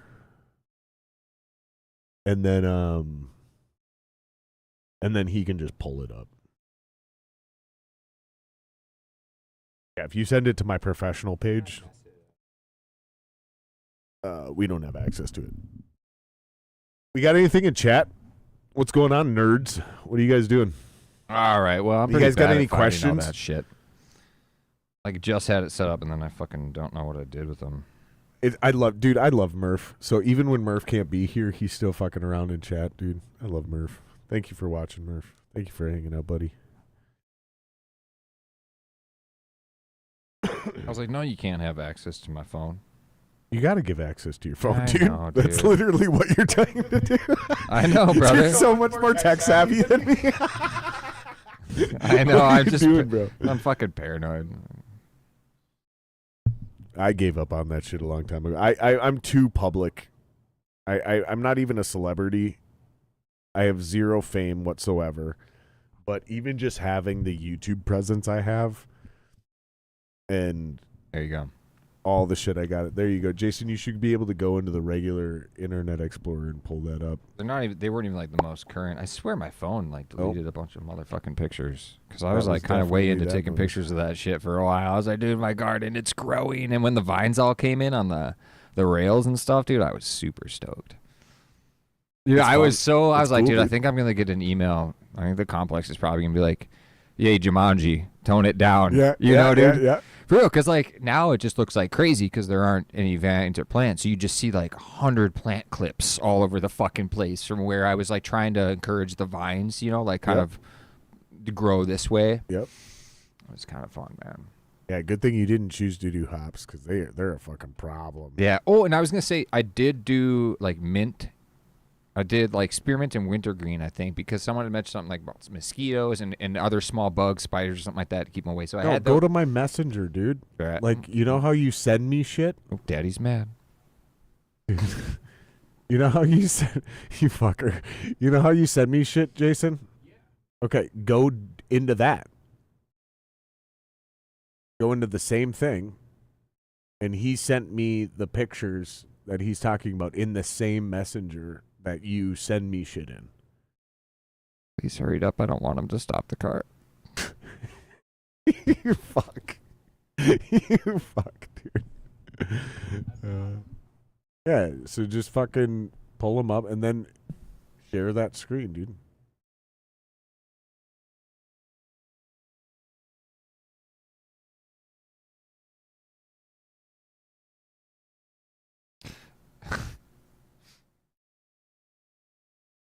Yeah, that's definitely not what I was talking about. But I see what you're talking about, dude. I didn't realize you had a ground floor apartment, dude. Yeah. That's way cooler. I And it's I in a was really- imagining this on like a second floor No, too. So and they're it's- like growing up. Yep. You know what I mean? Oh shit. Oh shit. Oh shit. That was my bad, dude. No, and it's I'm sorry, guys. it's a chill area, so the place is like a few different complexes, and none of them are big, multi-story. You know, like there's ground level, and then there's I think the 2 bedrooms are the ones that are above me. I don't ever hear anyone or hear anything, so the whole construct is like pretty small, and I got such a nice tucked away location that's even more quiet and smaller and secluded than like the rest of the stuff kind of already is. Yeah. And it's so chill and quiet, dude. So yeah, That's a nice little vibe though, Bro. dude. It also looks like you're on a corner. yeah, I'm right off of a corner. Dude, that's sick. Yeah. That's And when I look at all the other places that have like either a backyard or a front yard, just mine definitely has the most. Even when I look out past mine, it's just like wooded and nice and chill and like not facing the major road of Yankee Doodle or whatever, right? And so there's not a lot of high like road action. Dude, I love that little garden vibe though, dude. I want to do man. that in this backyard. So that's part of the reason we're growing the vines. Yeah. Right? Is because I want to like. Well, I'm like, yeah, because so I have the a city- table and I sit out there and just chill. The city man, in won't let me summer. grow an 8-foot fence. Or What? make an 8-foot fence. 6 foot is what I'm allowed to do. Or maybe it's 8 foot is what I'm allowed to do, and I want to do 10. I can't remember anymore. I think I want to do a 10-footer. That's what it is. And there's reasons for it. But I can't do 10 foot. Right. But what I can do is grow what's called an ornamental trellis. Right? Yeah, yeah. And an ornamental trellis is defined as any structure that is less than 50% solid. That's funny. So I put up a bunch of pillars and a bunch of cables and a bunch of ropes and a bunch of hops, and that motherfucker is way less than 50% solid. But when the hops all grow in, it is a wall of green Sure. that nobody can see through. Nice. And slowly but surely, I'm going to turn this backyard into a fucking vibe. Cool, It'll man. be nice. Nice. It's the same thing you're kind of going for, Yeah. dude. And we're gonna have a deck up there. We're gonna have the hot tub back there eventually, dude. Like I got dreams, man. Oh yeah. I may not be rich, but I will slowly build my little fucking Yeah. castle, dude. And Nice, it's gonna be dude. dope. When I'm fucking finally done, it's gonna be dope, dude. Heck yeah. But when you're like me, two different reasons: a little bit of money, and I want to do it all myself. Sure. Like it's an ego thing for sure, pride thing for sure, self-reliance for sure, I don't building know, life but, like, skills for sure. Okay, then I guess like I don't know. Hunting Be a is the little sa- easy on hunting is yourself. the I don't same know thing. that. I don't know that aspiration's an ego. No, I don't mean ego is in negative. Okay, good. I just good, mean good. like it's absolutely a sense of self thing. Sure. Because ego means nothing more than sense of self, yeah. right? Yeah, I got So you. it's- I got you. it's same thing Sorry, with I hunting. didn't mean to attach ego to negatively. I don't know why I did that. A lot of people do though. Sure. And I'm glad you brought that up because Yeah. that always needs to be re-clarified. Yeah, like yeah. admitting it's an ego thing doesn't mean like, oh, it's a negative thing. It's just go, no, this is directly involved with like Self. it helps Yeah. me identify as a man, makes me feel valuable, that kind of shit. Okay, Same thing sure. with hunting, right? Sure. Like guys go out there and they fucking they connect with nature, right? They provide for their family. But there's a little bit of an ego there, like I'm a fucking man, like I can fucking kill something, I can fucking like you're not vulnerable. You're not dependent on these other things. Like Sure. it's absolutely a sense of self, like a internal strength thing. Part of it comes from my family upbringing. My grandfather built his house by himself by fucking hand. Then it That's burnt wild. down Oh man. like 10 years ago, 15 years ago, and he redid it again at like 70 years Jesus old. He was just like, Christ. and I remember walking up and he's like cutting planks, hauling them to the fucking, Hell yeah. He put my grandmother up in a camper in the backyard while he rebuilt the house. And he's like, I got a couple adjustments I'm going to make this time. Like, Carpentry's dude, pretty like, badass though. my dude. whole family is like that though. So like, I can't be the guy in my family who's the soft generation who just like pays a bunch of people to do everything for him. Like, I have to, because in my family, doing all this shit that's what a man is, Oh. you know? So that's why I said it's like still a little bit of ego, self-reliance, like all that kind of shit, you know? Like, and a little bit of money, you know? Because it's like, honestly, if I probably had an extra $100,000 sitting around, I'd probably just pay for it all to get done. But I don't have $100,000, you know? So, and I want to do some weird custom shit too. So sometimes you got to take your time and make plans and figure that shit. It's not going to happen. If you actually do like a full-blown construction company, they're going to come in, they're going to do their thing. Something's not going to be right. You're fighting with them for years. Like, I want to do that shit my own. Mm-hmm. And I don't have to pull permits because I'm the homeowner. So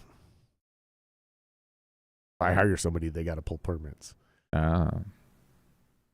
Costs a lot of money, and that ends up with a lot of inspections.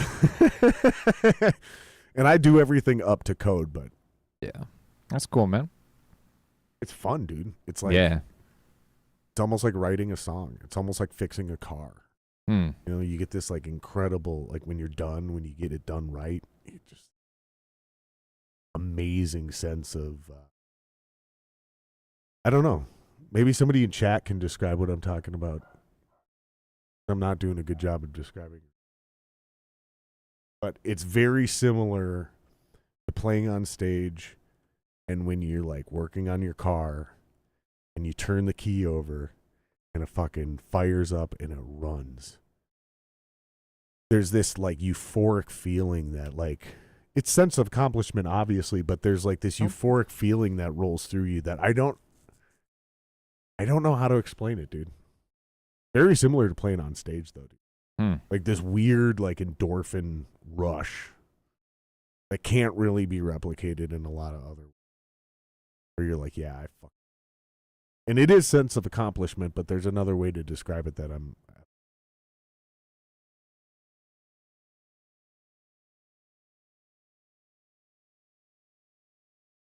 Damn. Why is it quiet?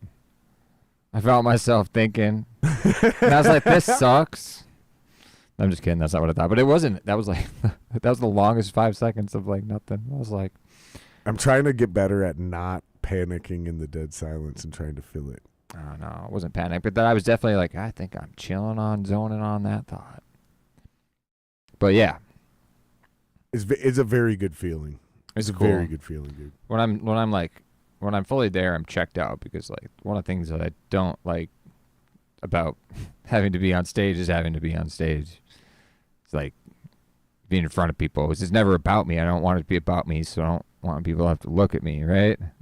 What do you So mean? it's not about me, so Hold that's on, why I hold don't on, need to be hold on. worried about it. And it's I spaced out for a second. What do you? it's how you so treat what do all you your mean? guests. So what do you mean? What are you saying? When You you're were on talking stage, about you was just in reference when you're to what not you on stage, you don't think about being on stage. No. It's all good, man. Don't Is worry that about what you it. said though? I I'm super confused. yeah, it's okay. I'm We just trying to passed catch the up. moment, dude, and now you're trying to backpedal to it, and it's really a bad look on you. Oh fuck you, dude. No, yeah. So I was just rambling. Ramble some more. Yeah, I got nothing. You ever done DMT? No, thankfully I'm good. I'm probably good on it, unless it was maybe like super controlled. I'm good though. You ever done any heavy hallucinogens? Like you ever done like fucking like 5 grams or 7 grams of mushroom? Like way back in the day, high school. Did Yeah. it fuck you up or did you like it? Yeah. Did you like it? No. Like fuck you up in a good way? No. Fuck you up in a bad way? Bro, I was like, yeah. I mean, like, it was not a good trip. It wasn't fun. No? No, it didn't like What happened? scar me for life, brother. I was just like young. I was in high school, and I'd like taken a bunch from my buddy, and he'd been experimenting with like putting them in capsule, already. So I had no idea how much I'd actually eaten. It was like he's like, do you like eat a quarter? I was like, really? Like a short amount of time, And I just remember feeling really bad and not liking it. And I had some visuals and things like that, but it was just more so a sense of just being like, I don't like how I'm feeling, man. This sucks. Really? So, but it didn't like freak me out, scar me for life or anything. It's just, yeah, I guess since you asked, I recalled that time, and I was 17 probably. And no desire to go back and Not that and do it heavy. Nah, nope, I'm good. What do you like doing? Or Um, what did you like doing when you did it in the past? Because we would never say that we do illegal substances now. We would only admit to things. We've Yeah, done in the, well, I in mean, the I great don't. past that could never I be don't possibly now used unless- against us. I don't now at all, man. I'm like super, unless you count like espresso. I drink a shit fucking ton of espresso. To me, it's pretty normal, I guess, by now. But a I lot of can't people drink are coffee like, they're like, the girl, she's like, how much? I'm like, I'm on number 4 or 5, I guess. dude, I if have sleep like a second baby. I cup of sleep just coffee, fine, I bro. get the jitters. No, I'm good, dude. It's weird. I like drink it throughout the day. I'm so into it. I like make it at work on a Keurig with my own filter. You know what I mean? Like I just bring espresso, grind up shit at home, bring it to work. I don't drink work coffee anymore. Do you do a lot of working out? No. No. Hell no. Look at me. Do I look like I do a lot of working Yeah. out? Really? Yeah. Well, especially with you talking about how like you don't really worry about what you eat. You Well, drink a lot of coffee, shit like. And I know black coffee is 0 calories, but most I do people worry don't about what I actually. eat. No, I mean like as far as like you don't worry about what you eat. As far as like you don't worry about gaining weight. Like you're not counting calories. No, and I don't. fucking, No, no. That's what I It's meant by crazy, now. dude. I thought by now I thought like so long ago my I metabolism didn't would mean have you slowed eat like down. shit. No. I guess that's I guess a misconception. I think maybe of people that are thinner have high metabolisms. Like just because like I guess whatever because of my metabolism I could Like eat. you can eat mozzarella sticks and you're not worried about gaining 5 pounds. That's what I meant. No. My metabolism's freak, dude. I don't know. I thought it would slow down. My dad even said his slowed down, and no, not me or any of my brothers. It's probably because you don't eat like shit ultimately. So, yeah, I mean, I probably I'm sure it's got to have slowed down at somewhat that if I only just ate crap, I'd eventually probably somewhere. But I don't know, like I just don't generally have a desire for, because of the way, I don't know, I'm especially more in tune to my body now, and I felt like crap for so long for drinking so heavily for so long too, and every single day. And like, What dude, is it's your so, diet like? well, it needs to be better.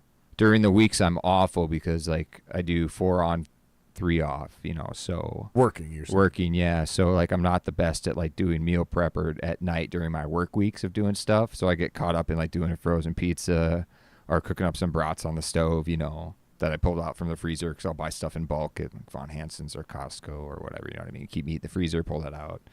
And then on the weekends, like I make a lot of breakfast stuff at home, eat a lot of eggs, and tortillas con huevos has been my thing lately. Are frozen pizzas even that bad for you, though? They're probably not great. I mean, yeah, but it's a pizza. It's just Jason, look this up. Are frozen pizzas bad for you? You can pull this OBS. Got to by the way. depend on the kind, I suppose. They're not like all great, but there's probably some that are awful for you.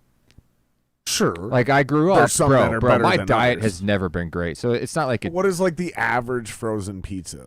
Like how good? It can't be that bad for you, dude. I usually get cheese or pepperoni ones too, man. I'm a fucking simple boy. Because most frozen pizzas, they're also thin crust, right? Yeah, but I'm kind of weird. Like I need some sauce in there, and I need a good amount of cheese. Okay. None of that overviewing sentence seems credible to me.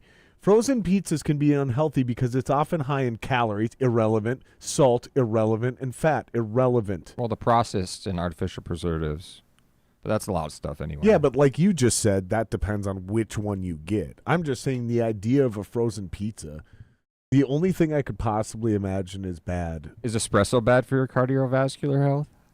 See, this is super debatable. Is coffee? too. So look this up, Espresso is Jason. just coffee. It's just how Frozen it's how pizza it's is often ground and highly brewed. processed, which means it contains a long list of ingredients and chemical additives. Yeah, maybe, depending on which one you Yeah. get, though. Mm. That's what I'm saying. So let's look up his question, which was, is coffee bad for you? Well, I know basic black coffee is 0 calories for you. Yeah. So then you are only going to ever be concerned about like the milligrams of caffeine. But then when you start getting into espresso, now I have no idea what I'm talking about. Like as soon as we turn the corner So, past black coffee, I have no fucking The clue deal what we're is talking they're about. all it's the Yeah, so okay. I guess So- every now and then I might get a little bit of a Potential risks, here we go. uptick in my heart rate, but not too bad. So potential risk, high blood pressure, insomnia, anxiety and nervousness, dehydration, nutrient deficiencies. So the worst I probably get it is because I sip on it all day, like in kind of like whatever is dehydration. So I usually do drink water with my coffee throughout the day or my espresso, and I'm Yeah. making it with like, I'm doing whole milk is usually what I throw in there. I got some pumps, man. I usually pump whatever syrup I want. So I kind of like you would get it for Starbucks at Caribou, but I've just been doing it. Coffee can Kind of my interfere way. with the absorption of certain nutrents such as iron and calcium. Ooh, really? Maybe. Whoa. Okay, maybe. Well, okay, but I drink it with whole milk, which has a shitload of calcium, right? Well, right, and that's what I was just going to get at is the first thing I wanted to say. I wanted to let you finish, but dehydration, I mean, here's the thing, dude, like literally anything that's not water or milk is ultimately going to dehydrate you. So soda, Yeah, true. any alcohol, energy drinks, you know what I mean? Like that's kind of a weird thing to say. Like, Yeah. like Yeah. everything can make you dehydrated. No, for That's sure. Not If it's not- fucking that's not water. water. You know what I mean? Yeah. And then nutrient deficiencies. Yeah, I get it. I get it, but same thing. Like I'll have to see what the doctor says next time I go in. I think the biggest concern with coffee would probably be caffeine, like milligrams of caffeine. Which I am not. I don't know how much it is. I don't monitor it. I think I basically fill my stuff to the line that says "Don't fill past this line." I throw it in the cup with like 6, How many Ounces of milligrams are water. in an average cup of coffee, Jason? like 200 or something, 300 or no? I don't think it's that high. No. You think that's a lot? Okay. I think it's way lower than that, dude. I Okay. think it's like 50 to 75. I think you can drink a lot of fucking coffee before you hit 400 milligrams. But I think you can only have like 2 energy drinks before you hit two. I'll tell you what, man. I used to drink a 400 lot of milligrams. Red Bulls and a lot of stuff like that, and that shit was messing me up after a while. Yeah, I was it'll- getting really bad yeah. headaches, really Yep. bad headaches. Like I would 80 take, to I would 100. Okay, Okay. so about 4 cups of coffee. on an 8-ounce cup. So I mean, I might be 4 on to 100. 5. I know that I make my espressos 6 ounces of water, like the bare minimum that I need for my Keurig, because I just want my espresso the strongest because I Yep. like the taste of So it. you do small. Yep. Yep, and then I'd probably do a little more than the recommended, like 1 serving. So Now, I'm probably at the 100 milligram or something. So that would still I'm probably at be- higher end. You're still getting the same amount of caffeine as if I put that same pod in the Keurig and did a full cup. You're just Yes. getting it concentrated Yes. into a smaller amount of Yes. water. Yes. So it's like doing a shot. yeah. Right? You're and then a hard I feel alcohol the right guy. base. You Yeah, like yeah, that yeah. fucking espresso shit, dude. Yeah. Yeah, God you're damn an it. intense guy, dude. I am, You're dude. gonna- I was just talking to Tim earlier today. Yeah, and you're the same type of personality bro, who'd you be have into no idea, skydiving, brother. dude, or Fucking bungee A. jumping, dude. Oh, like, man. Hell yeah. You Dude. like downhill skiing? You're It's a Minnesota so funny. boy. Yeah, You yeah. do I was downhill snowboarder. skiing? I was a snowboarder. I went to Yeah, Montana. I yeah. spent a few years. It's adding up. I've spent It's a few adding years up, in dude. Montana. Your living personality out in is Big tracking, Sky. right? As I Big get Sky. to know you more. Snowboarding every fucking day in the winter, dude. It's like Connect 4 with you. Worked with for you the guys, resort man. so Like, I could ski, so I could ride for free. Worked as a lift operator, This is all lift making lead, a and lot then a of lift sense. mechanic, lift mechanic training, lift mechanic and training my last year, and I never really went back the seasons after that. But Yeah, dude. This is all lining up, dude. It makes sense, dude. Yeah. Yeah. Bro, You're I- very much like me. so it's in a so way. crazy, dude. I In a way. love hard, bro. I was talking to Tim Andrews, Arrows at Dawn. We were talking on the phone earlier today, and it was so funny because this hasn't happened yet since I've like got sober. Had conversations with a couple of friends. 'Cause I didn't tell anybody for a while. Like I got sober, and I just like really kept to myself completely. And I had So isolated. you did kind of I like had do the cutoff isolated. thing, Oh, sure. dude, I had already cut off, brother. I'd already cut off. I was already really good at being introverted, cut off. I hang out by myself a lot. That had already been a thing since high school. You know, and a lot of the drinking helped me be extroverted and go out and be in the scene and play music and be with people because there was always drinking involved with that too, right? Like for sure.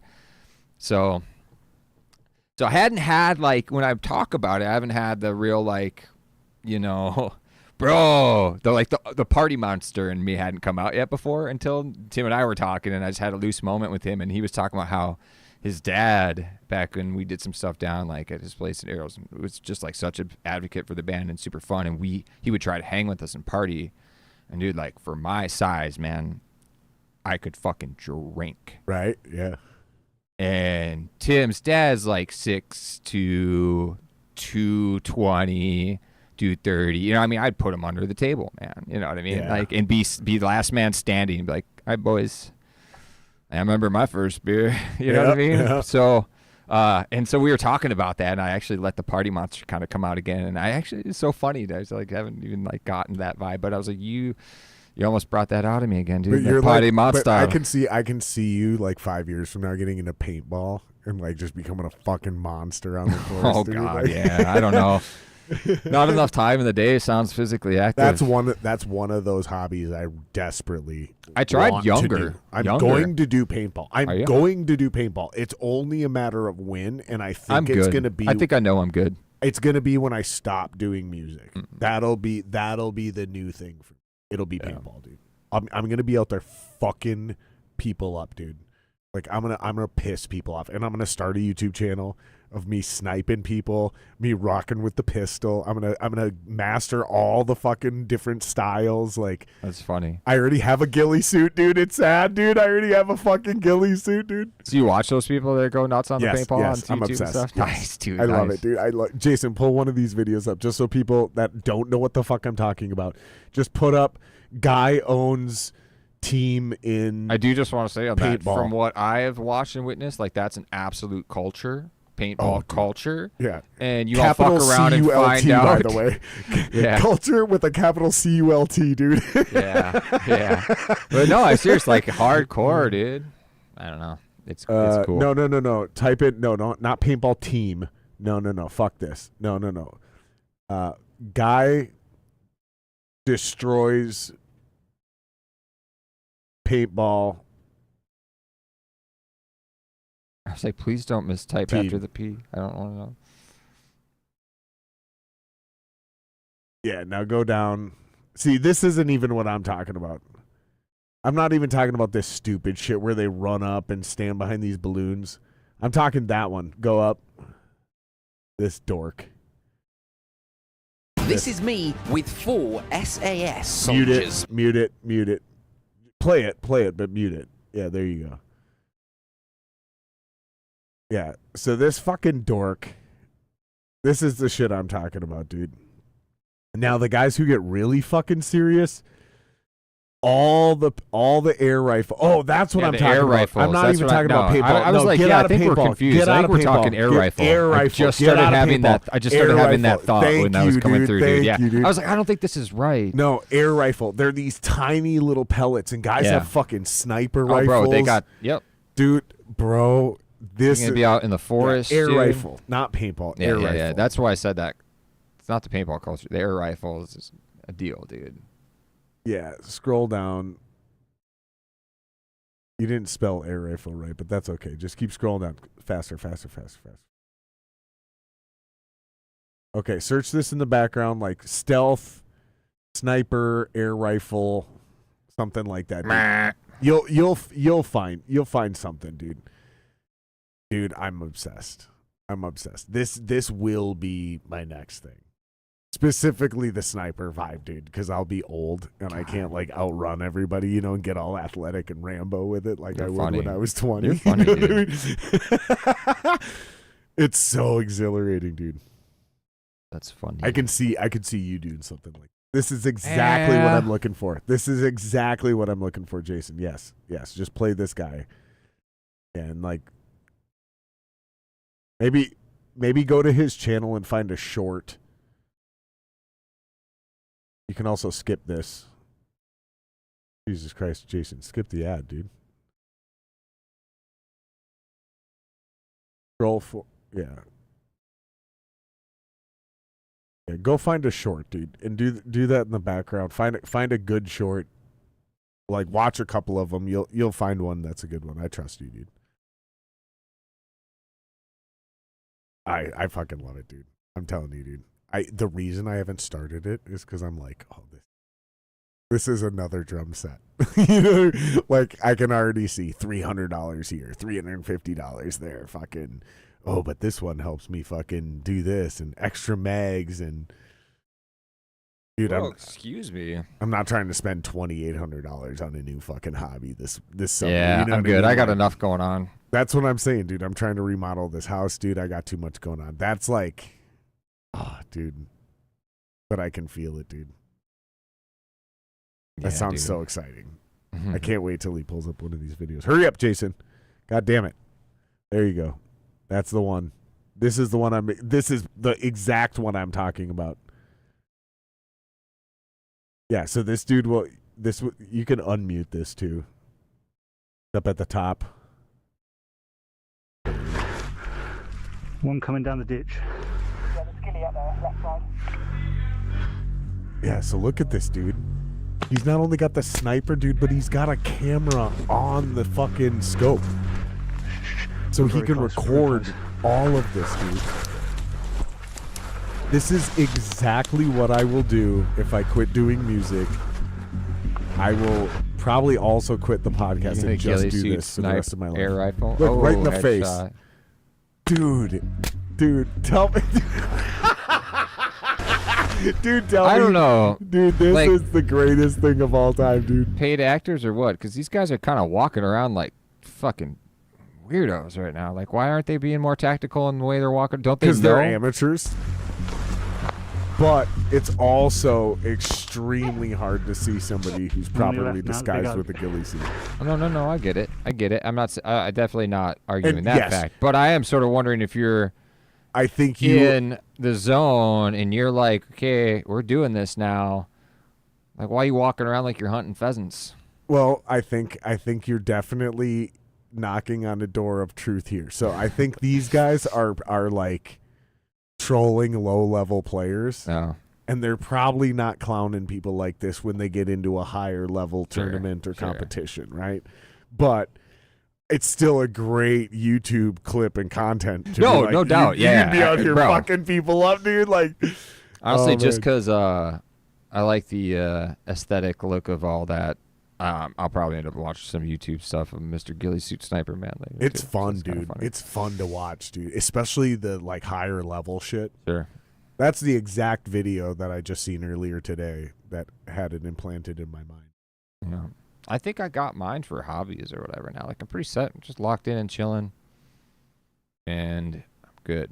Dude, there's ones where guys will rock the course with like a pistol. Nice, dude. and they'll rush the fucking box and everybody's in there jerking off, fucking exactly what you're talking about. It's like they're just sitting there like, oh, da, da, da.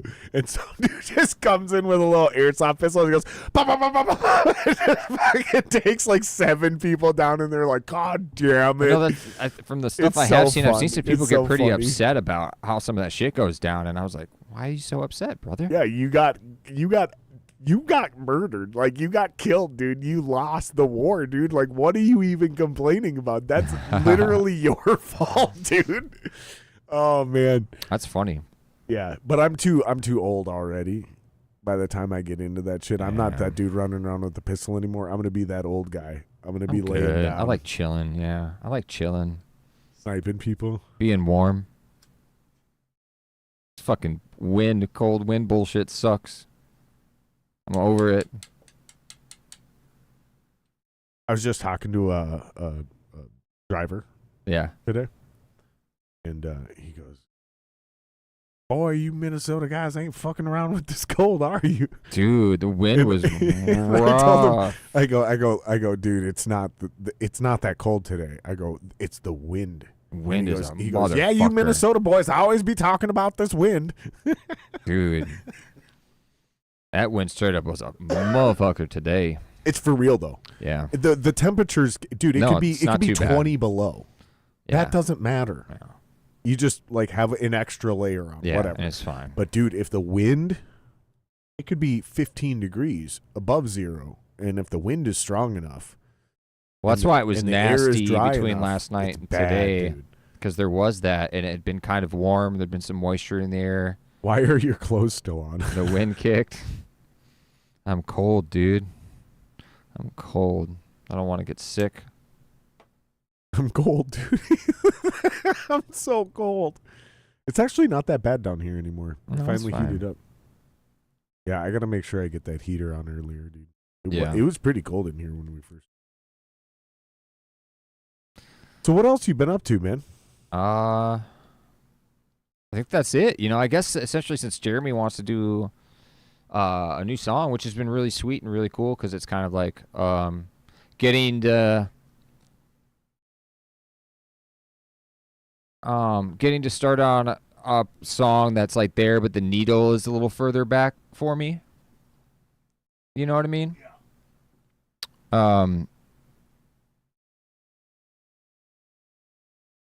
Yeah, it's been pretty cool, especially since that's like a 2006 demo. So, and you know what I mean by that. It's like when I came into this project, when Rich had talked to me about it, and for a bit, you know, these had already been written, Yeah, fully Pre-pod. fleshed out, tracked, you know, post-prod, and like, you know what I mean? So taking that was literally just all as is and everything. Ooh. And still, you know what I mean? Like,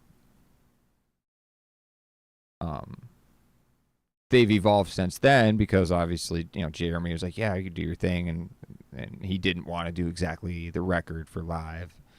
So now him Right, being like, right, yeah. here's Infinite Loathing, it's sort of been really cool just because that needle that I started with, even though like it just, that one's a lot further back than all these other ones were. And so it was just kind of really cool to sit at home and demo that out myself and my guitar and write parts a little bit with a little more like freedom. And not that I haven't had freedom. I wouldn't want to like change anything per se, as far as just maybe this is just me and how I play. Right. It's And gonna be integrate interesting. that smoothly without gonna be changing interesting, anything. yeah. That's how I liked it. So with this one, it's kind of like Jeremy was like, dude, come up with some stuff, do some stuff, mess around with it. You know what I mean? So I still didn't change anything like It'll be or a anything challenge. that'll It'll be like change any interesting. structure or integrity, but I'm stoked for that. So that's what I've been doing really. And then, you know, I'm pretty routine. I love my routine, dude. I love my 4 days on, 3 days off. So like I said, when I'm at work, you know, it's like kind of a live in Egan, work in Plymouth, the west end of Plymouth. So, you know, I think a good 40, 45-minute drive, hour with traffic on the way home, you know. So like my days are, you know, 12, 13, 14 hours there. So I like really love being at home, and my routine on the weekends, just I get up at the same time I do every day. I just don't have an alarm. So if I'm a little tired, I sleep a little later, but I can't remember the last time I slept past like 4 a.m.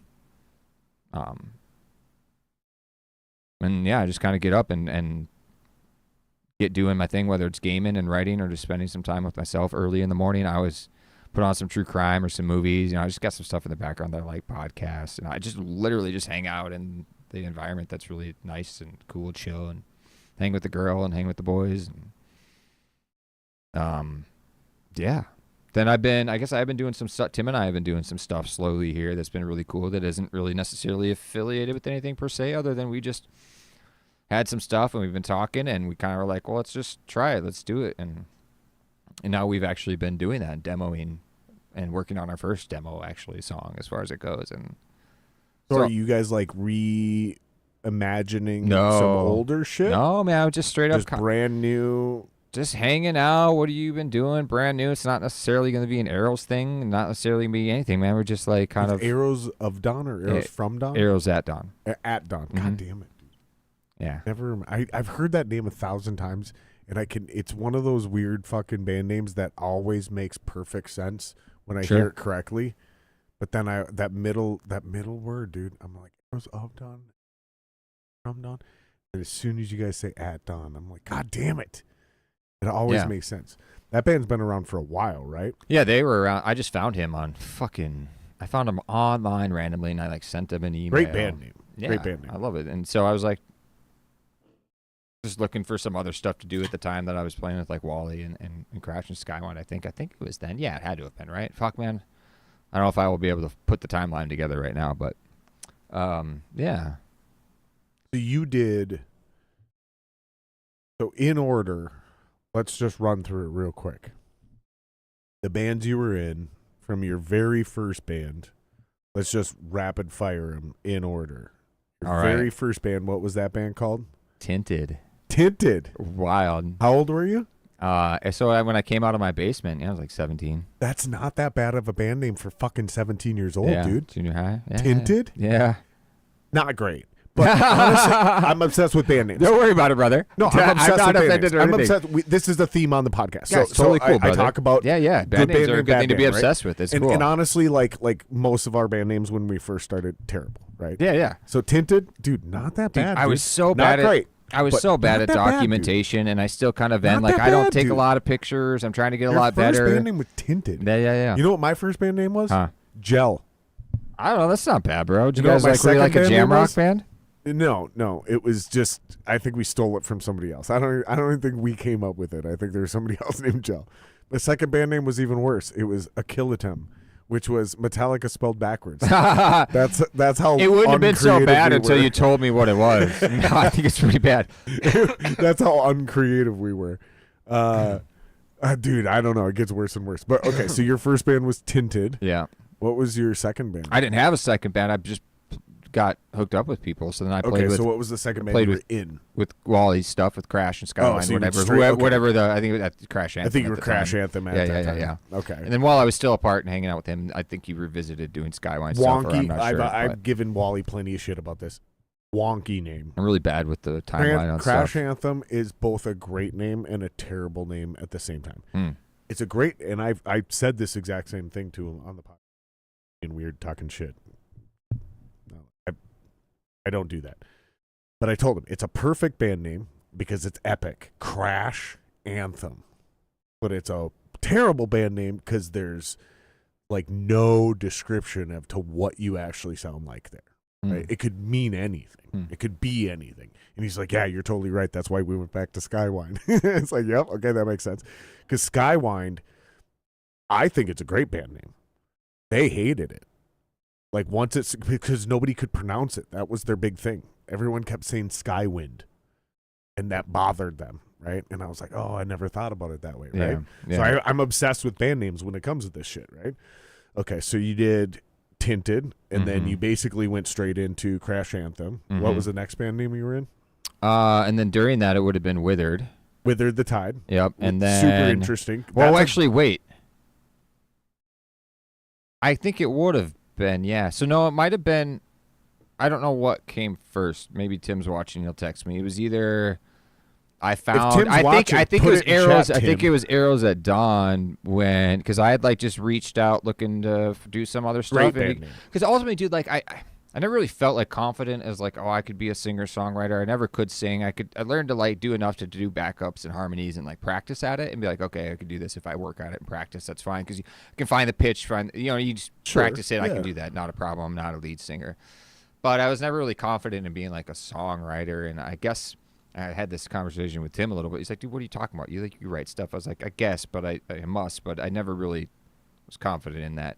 So I was kind of like always thought that I wanted to be a session player, a touring guitarist, a studio musician, somebody just for hire because I just wasn't like, well, I'm not going to be in my project that's going to make it because I wrote these songs or whatever, right?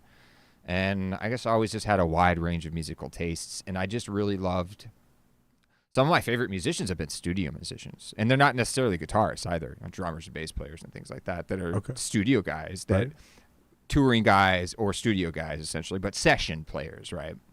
So that was something I was interested in a long time. So, but yeah, that's kind of how I ended up doing multiple projects.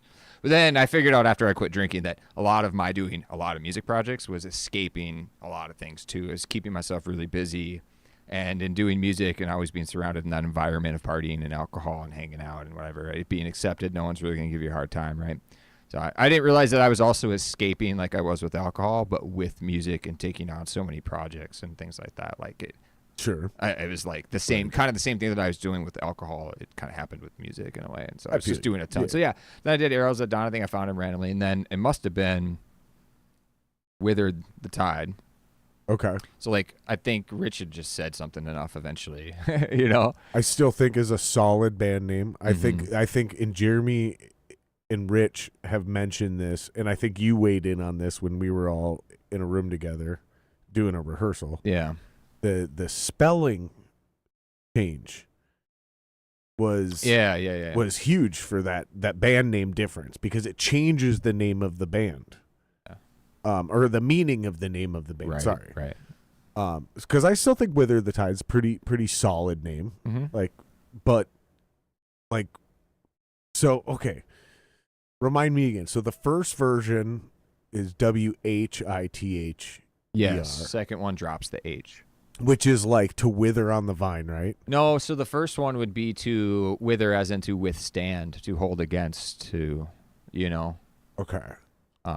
It has the opposite meaning of what you might think. It's counterintuitive to withered without it, I think, which would be to what most people think to wither away, to shrink, to degrade. And that's what the second spelling is? I believe that's the second one. I believe the first one with the H in it, WHITHER, is the one that's to withstand the tide, you know, to be a solid foundation that doesn't erode, that doesn't come away, that stands against the tide. So that's where you come withered the tide, right?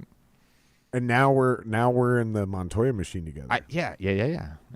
Well, then, like I said, so You've I think fallen a long way to be in a band with me, buddy. I don't know. You're starting from the bottom and you're on the way up. That's funny. Starting from the bottom. Maybe. No, I don't think so. You're awesome, dude. I love hanging out with you. It's really cool. It all caught me by surprise in such a beautiful way because, like, I love you too, buddy. It really feels like a new life for me because, like, I spent 20 years on a steady decline of being like the best high functioning alcoholic I could be. And then at one point, and I had this conversation earlier. I'm not laughing at you, but every time you say that, it's legitimately funny because the way you say it has such like I don't know if it comes across to the viewers or the listeners, but I've heard you say it in person so many times. Like, I spent so much time being the best high functioning alcoholic I could be. Yeah. And I chuckle every time. It's the truth, brother. I know exactly what you're trying to say there. Or what you are saying. Well, in a very crazy self-destructive way, I literally told Tim, is like, we're so unique and funny as human beings, like the conscious thoughts we can have. And like I've had some crazy ones in my life where I was like, did I literally just think that and accept that and ride with that idea? And one of those was being like, all right, well, this is in. And I think it was when I was like, 30s maybe or something like that, and I was like, fuck it. I had some small weird moment of recognition of like what was really going on. I was like, this is it, dude. I'm just going to be the best fucking alcoholic I can be. No one's going to say shit. I'm always getting my shit done and paying my bills, but I'm just going to get down. I'm just going to rock it, brother. I'm going to drink as much as I can. I know all so the time. I'm going to go all the fuck in, dude. And I went all the fuck in secrecy. I think there's some people that kind of knew it or had some suspicions, but like, dude, I created such distance and barriers and stuff that it was pretty minimal. You had to be pretty tight in my circle. or be able to recognize and to really get that how bad it was to drink the way I drank every day for Right. several years. Yeah, After I know a had bunch of guys spent like that, man. 19 to 27 kind of slowly, consistently drinking a lot, too. It wasn't like over time slowly became, it was weird how early it was kind of an issue, but I was so good at it and I would still just be fine with, you know what I mean? Like never. Was there any moments during that where you're like, man, I should fucking stop? Yeah, but like by that point it was too late. And I use this analogy because for me is exactly like what it was. But I went from like driving the car to Yep. being a passenger to being a backseat passenger to being in the fucking trunk before I finally realized like what the fuck was going on. And it was like way too late. It was like mentally burrowed into me, physically burrowed into me. Right. Like I'm not kidding. If I wasn't at work, I was drinking every day. Weekends were as soon as I woke up. Drinking at work. No, never. there I would is- never. I there would is- never drink at work. But ever. there is a level Ever. below that, and I know Yeah. a lot of I s- guys. yeah, that yeah, were- yeah. And that I- were- No, sure. oh man, the I guy, don't think I was very the far worst from of doing it. it. I think the reason I didn't is I knew I wouldn't be able. See, for me, it was all about I needed to sustain that level of alcoholism and not get caught, or else I couldn't do that level of alcoholism. Right. I found the line that That's- was like the most sustainable to Yep. be at the bottom I could be Yep. and maintain that. and that is the And then literal fool around, and then definition of eventually, and functioning then visually, and then alcoholic. usually, Yep. and then essentially, what happened is like my bottoms kept finding more bottoms. So I used to work 5 days, right? We used to have Yep. the regular 5 schedule, and I would always be calling in on like a Monday, Yep. working extra hours because I missed Monday because I was sick, had an emergency, bullshit, whatever. I was basically too fucking hungover Yep. because I'd been on a 3-day bender at that Yep. point, where from sun up to sundown, come Friday home from work to fucking Sunday night, I didn't stop drinking. It was literally like till I passed out, woke up again. God, I better start drinking because I feel like shit. And so I was missing those monies. Then we went to the 410s and switched, and like kind of held out some hope that maybe things would change. And boom, then I was not making Tuesdays anymore. And I was going on 3-day benders and not Right. making that 4. You know what I mean? Like, dude. Yeah. And you want to talk about the routine? I mean, it would be a minimum of like a pint and a half of vodka every night. So if you think about getting home from work between like, I'd get home around 5 o'clock. I mean, I wouldn't even be like out of my car sometimes as far as like having a shot. I'd usually get a couple shooters when I got my pint. And the reason I got the pint was because like I couldn't drink any more than that. I wouldn't go to work the next day, and I needed Right. to go to work the next day. Because the minute I started, it was like, it's going till it's gone. Yep. And even on days and weekends where like maybe near the end I was trying to limit some of that, the minute it was gone, like I lasted maybe an hour before I was like, all right, and I just go like walk down to the liquor store. Right. And I always put where I lived too, in an odd strategic way, super close to liquor stores. Right. Walking distance to liquor stores, brother. And I don't think that was necessarily on like accident or whatever, you know. Right. Like I was really feeding that like sustainable bottom line. And so like I said, but then when the weekend came, it was easily a liter. 750 to a liter a day on the weekends. And then towards that last, like I said, the 7 years was the hard, crazy bottom decline. So there was just like stopped eating because I'd be so fucked up from drinking. I couldn't really eat, didn't have an appetite, and literally and then I would start drinking and I'd feel better. And then I just wouldn't be hungry. Then I knew I had to eat. And so I'd force myself, and I would be forcing myself to like drink water because I knew I needed to drink water. Right? I mean, so it was just like these odd, like These weird little feedback loops. Yeah, totally. Yeah, that's just fucking the only level worse than that, dude, is some of the guys I worked with, which is like their fucking vodka in the water bottle shit. Yeah, it was pretty much Really that. bad, It was dude. all vodka, man, all the time. Straight. Just put it in the water bottle. But yeah, I couldn't do that at work because I figured like, this is going to get me caught. I'm going to get fired. And then I can't afford liquor. And we and then I always can't afford caught those liquor. guys, yep. And I need liquor. Yep, and we always caught those guys. So, We always found, because like it just became obvious. Like at some point in time, once you're drinking at work, dude, like, and the thing is too, it still becomes obvious no matter what. Like, I was like whatever tier of high function you call it, but there is still a limit to that. And it started to show in like my physical appearance, and I was so forgetful of everything, and I was just doing a lot of shit at work that I wasn't aware of, that my boss was well, like, especially fuck, in, what's like, going our on with type him, of dude, work, you know? In our type of work, Dude, where, in like, precision manufacturing, machining Yeah, and shit, bro, bro. like, I live in the right bro- side of the decibel point, the hundreds of thousands, if not freaking microns, man. right, Yeah, it's crazy. right, And like, all the shit, yeah. I like for me, like, because I'm on the same exact thing, but I have to do with tenths of a thou. Right, so literally, Yeah. like my tolerance is to get you your product. Quite literally, is like I have to be plus or minus It's like 2 tenths, 5 tenths, 3 tenths, 2 yeah. tenths, 3 tenths Yeah, of a thou, thousandth. yeah. 0.0002. Yeah, like it's super deep. And if you're hungover, let alone drunk, like it will fucking show. Oh yeah. Like, and we always found those guys. So at least give yourself, as dark as it was, at least give yourself a lot of credit for drawing that limit, bro. Like, you drew a line in the sand and you were like, I'm not drinking at work. Oh yeah. For better or for worse, whatever your motivations sure. were, I mean, man, The motivation fuck, was dude. because just knowing I wouldn't be able to keep. I Right, wouldn't have a job, good, and then I wouldn't be able to keep drinking. Good. That makes you smart, dude. So, you know what I mean? That makes you guess, yeah. smart, dude. Yeah. Seriously, that makes you smart, dude, because there's a lot of addicts that aren't smart and they don't have that boundary. You know what I mean? And Yeah. so they can't do the next step. They can't see the bottom once they fucking hit it. Like, they hit the bottom and they're just done. That's Yeah. it.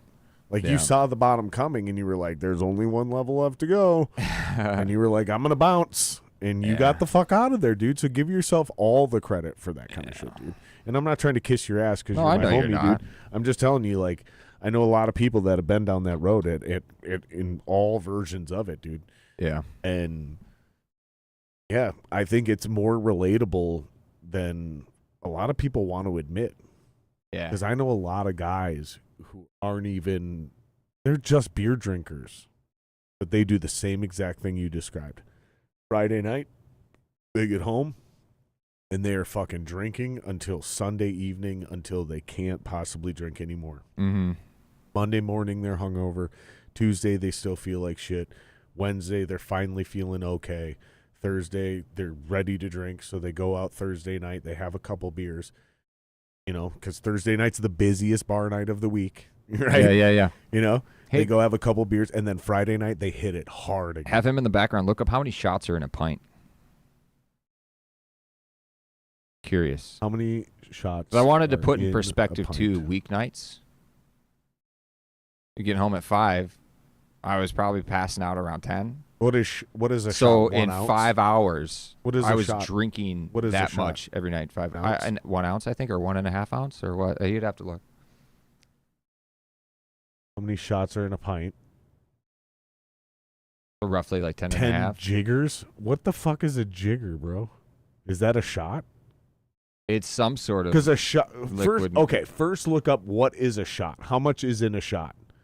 Because it's either an ounce or an ounce and a half. That's what I thought too. I think it's 1 ounce. But Because I remember having a shot glass that had 2 lines on it too, and I think the top line was 2 ounces. So I think a regular Like a shot is an double. ounce and a half, and the jumbo shot was 2 ounces. Mm. It had 2 lines on it. That could be right. So I think you're right. I think I it's was an just ounce trying and to a half. because I never. It's an ounce and a half. Yep. Okay. Cool. Yep. Cool. So that makes sense because that shot glass I had, the top of it was 2 ounces. So if you wanted to make it heavy, Yeah. okay. So now, what is a pint divided by 1.5? I think he said it was. So he did the thing, and it said it was 10.66666 or whatever. Ounces? No. Jiggers. Of the It J. said I'm not jiggers. saying that That's word. what I'm saying, dude. Of the J That's what I'm word. saying. Nah, dude. I'm So not it's doing roughly this. 10 and a So half how shots. many ounces are in a pint? I think Yeah, I 10 think it or just showed 11. at 10. It said jiggers. I'm not. No, that's fucking- on the right. 10.6 of those, but 10. 1 10, point 10 equals U.S. fluid ounces. 10.66 jiggers is what it Oh, said. hang dude. on. 16 fluid ounces. See? Oh, This okay. is, I'm fucking telling you, dude. I'm Hang not on. making this up, bro. So one Okay, pint so- is 16 ounces, and an So, ounce is so now a do shot and a half. 16 divided by 1.5, and Yeah, it there should you be go. about 10. Yeah, I think like 10.66667. I think that's the number that showed up. We'll see though if the math. That's where the jiggers comes up from. Because I think you're right. I think it is 10.66 now that I'm doing it in my head. Yeah. I'm not that good at math, but I think you're 6 it's repeated just and then over a 7. Yep. Yeah, it is. Yep. Son of a bitch. God damn it. Now that was in I that, don't like that they now call that it was in that jiggers. pint, and what I would have usually is more than that, like a Sure. couple extra, like 2 or 3 extra shooters, because it would either be right when I got the pint from the store at work, or Yep. near my house when I got home. And towards the end, it was like, grab the pint, fucking get my shot, throw it away, drive in the car. And go you're home. doing that per night. Yeah, every fucking so night. So every weeknight. so every the- night that I was working. Okay, So all right. 5 days and then 4 days. Because All right, let's read this. A jigger is a measuring tool that's typically 1.5 fluid ounces. Holy shit. It's a key tool used by bartenders to measure and pour liquids. Wow. A jigger is an hourglass-shaped measuring device. It's a shot glass. A Okay. jigger is a literal shot glass. That's what they're calling this. Wow. I didn't I had know no a idea. shot glass is actually called a jigger. Wow. Holy fuck. That's wild. That's a legitimate. I actually learned something brand new for the first time. So what you're doing is you're drinking a 12-pack a night. And 'Cause so, a like, shot but I also is want to put equivalent in to a beer. put that in, and basically, I'll give myself a little extra. Put that into 5 hours. And you're doing a couple extra shooters, you said. So you're drinking like 15 beers a night. Yeah, dude, you're hard, bro. In 5 hours, because You're going hard. it in would the hit it paint, right dog. away. I would get that freaking cranked out and get drunk fast. And I just loved it. For Wow. reasons, and I hate it at the same time, dude. It's so funny. Like, I legit. No, I don't like alcohol. No, I never liked it. What I liked about it was just taking all that other stuff away. But That is a it lot, because it dude. desensitized me. It removed me. It it just pulled me out of the stuff that really was an issue for me and that I'm still working on now. But now I can actually work on it. But yeah, and it just made me I will so drink far 12 removed, beers dude. in a night. Don't get me wrong. I will absolutely drink 12 beers in a night. Yeah, well, they But, talk like, about how we're that. When they partying. talk about how that hits your body, though, and Yeah, that's yeah, one thing yeah, that's yeah, talked yeah. about, It's- like no, how your it- liver digests it and everything like that. Like, Yeah, it's I'm like not doing Bad it News Bears. regularly. And I'm not doing 12 beers in a night regularly, but I will do it. And not only will I do it, but I'm doing it because we're partying. yeah. That's the only difference. Is like when that's your fucking holy shit, man. I can't even imagine, dude. That's your Friday. There's no way you're going to work on Monday. Fuck no. By then, by the 2.5 day, 36 basically. beers. Bro. Oh, you're probably drinking more than that on the Saturday. weekends. On the weekends, it would go through a 750 or a pint on the day. Oh. A day. Sorry, I said 750 a pint, 750 or a liter. Yeah. Wait. Because you were doing a pint on the weeknights. Wait, is 750? Is that a liter? Okay, I didn't think so. I would get like a 750 no, or a liter. 750 is 750 milliliters. Every now and then there would be a sale, and I'd get like the handle. I get like a 750 liter is and a half. 75% of a liter. Okay, yeah, you're right. But anyway, We don't care about. Well, I mean, I'm not saying we don't care about jiggers at this point, but to answer your question, no. 750 it's 750 milliliters, so it's 3/4 of a liter. yeah, dude, I've passed out. You at my did that in a desk. day Yeah, regularly. on Saturdays and Sundays, Fuck and yeah. then during the week, you're doing a pint And a couple And extra. Yep. So you're doing a 12. So again, so in beer math, you're doing 15 beers Monday, Tuesday, Wednesday, Thursday. Friday night, you're basically doing. Oh my God, dude! You're doing As like much as I can, 48 given beers. no, not quite on a Friday because the time was limited. I'd end up be No, I'd be- Saturday and Sunday. Yeah, you'd be yeah. doing From the time like I woke up 40. too, dude. Every day, or as soon as I woke That up, is like wild, dude. That is so crazy. Yeah, because at 12 beers, I'm sure. so for some of that, I was in the scene and playing music in bands and stuff like that, dude. Like I was always on the sauce. Wow. And That's impressive, dude. I'm not even. Yeah, I'm just impressed. That's something, it's insane, man. That's and my something, dude. dad, and I mentioned my dad Wow. earlier about. You're like, oh, your dad do anything? He was like, he was a big drinker, and he was a big high functioning alcoholic, man. And I believe, and he got really like close guarded about his health later on. And him and my mom divorced like kind of young. That's I got so two younger wild. brothers, so like I was like we were older kind of by the time it went down. But there's a lot of stuff growing up. But yeah, he was, and I think just basically he could get away from it, and just I suspect like he drank himself to death. That's so fucking crazy. So Holy and it just fuck. led to him at 60 just, or wait. I forgot how old he was.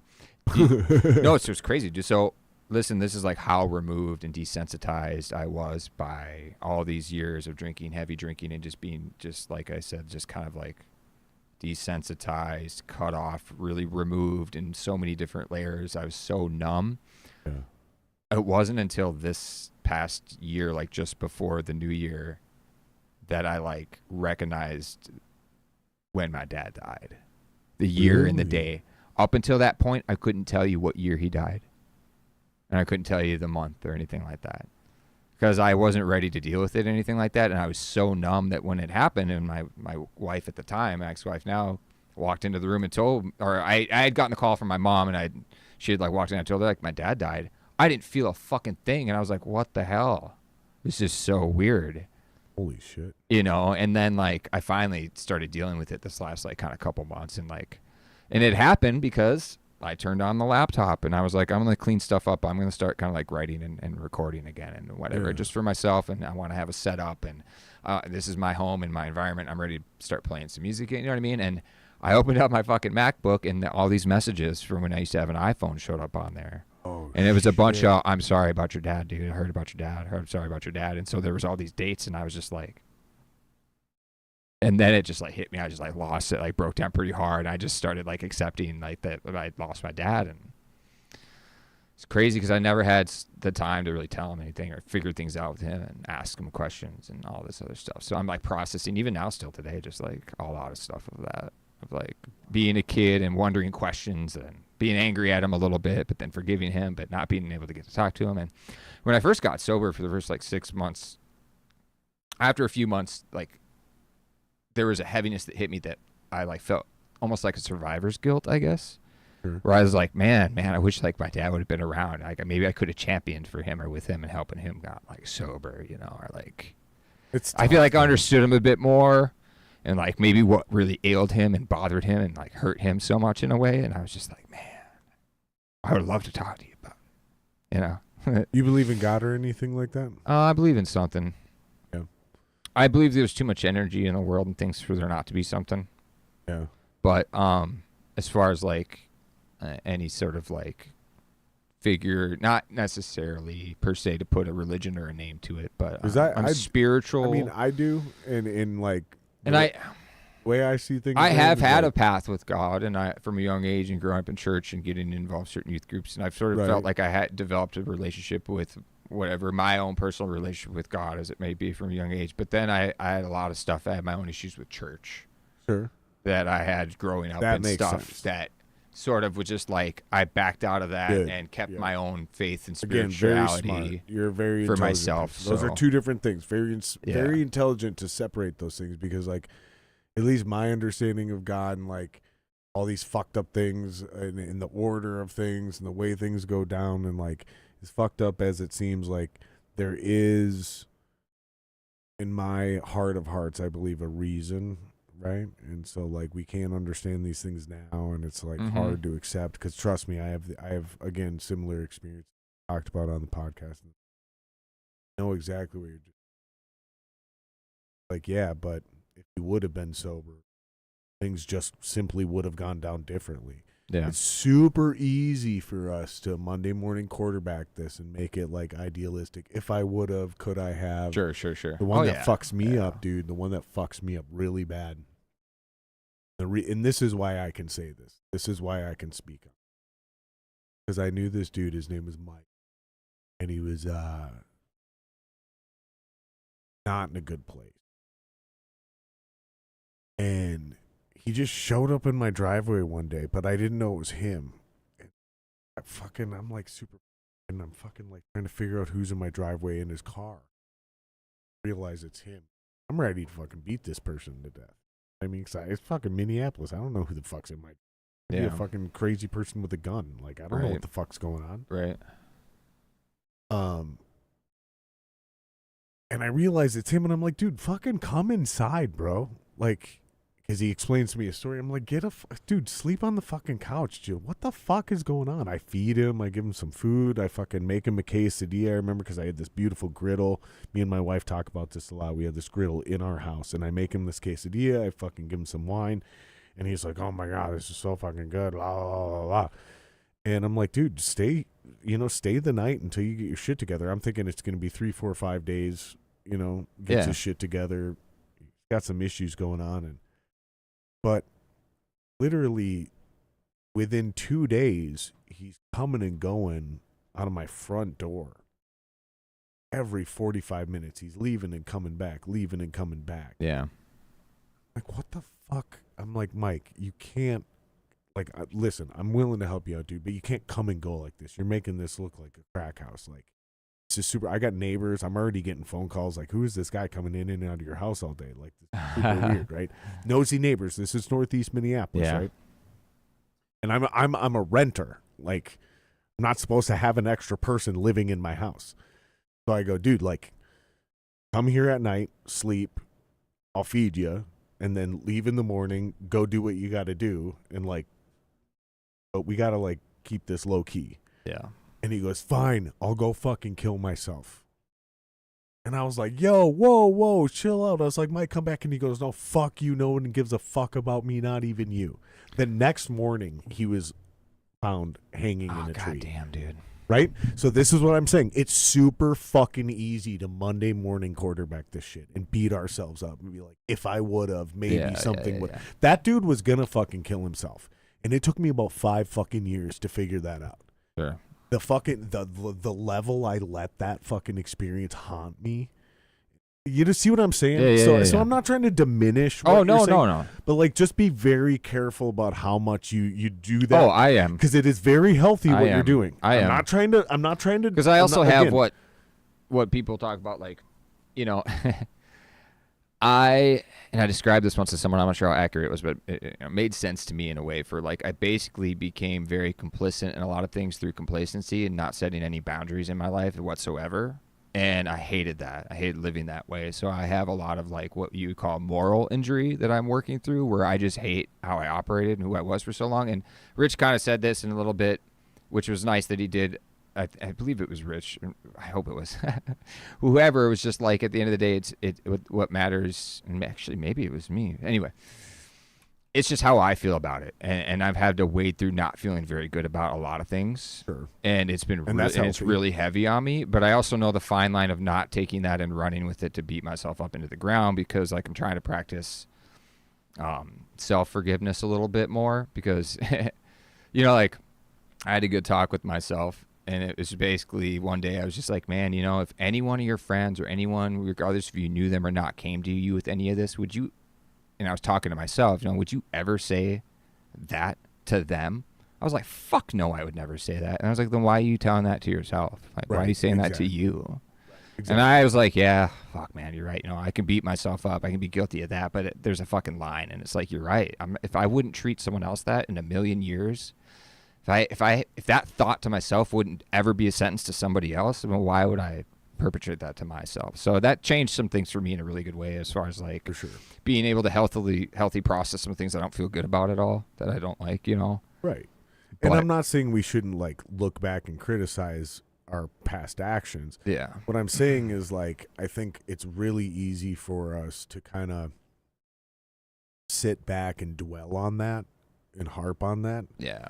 When you can't do anything about it. No, well, in my mind, you can kind of, like, try to pay respect for change by just not, by changing and growing. And so, like, obviously I'm not that person anymore, because I never was that person, and I don't act certain ways. And it's just like, so I try to, like, think of it like that. Like, I know I can't ever go back and change stuff. So part of that is acceptance and forgiving myself a little bit. Yep. Because I know I can't, so I got to be able to move on. Yep, update the software. And it's still giving you valid attention, because there's other people involved, and everyone's feelings are valid and they matter. And it made somebody feel a certain way, and that's not cool. I don't like that. And I think the most important thing, like, for anybody listening who's resonating with this story, I think the most important thing would be to take the energy that you feel that's really easy to, like, backslide into dwelling on the mistakes and the regrets. Take that energy and immediately try to focus it into something constructive. Anything. Fucking, whether it's knitting or growing plants, focus it on literally anything else, because that dwelling just can't do anything for us. No, for It just sure. never can. Right. And I'm not saying don't think about the past. I'm not saying don't regret the past. Don't, I'm not saying never lament. I'm not doing that. I'm just saying, like, when it starts to go a little too far, where most of us go with that shit, there's a way to turn that into a positive. Oh, Yeah. I'm spending energy here. This is costing me something. Okay, let's take this grief, let's take this passion, let's take everything that we're having here and figure out a way to just pivot that to something a little more constructive. Whether it's what you're doing through, growing shit, a healthy, simple, very constructive hobby, or it's something more intense like what you're also doing, which is being a musician, Right. writing music, right? Yeah. Maybe somebody who doesn't play any instruments wants to start playing piano and their mom just died. Like, that'd be a great moment to do that.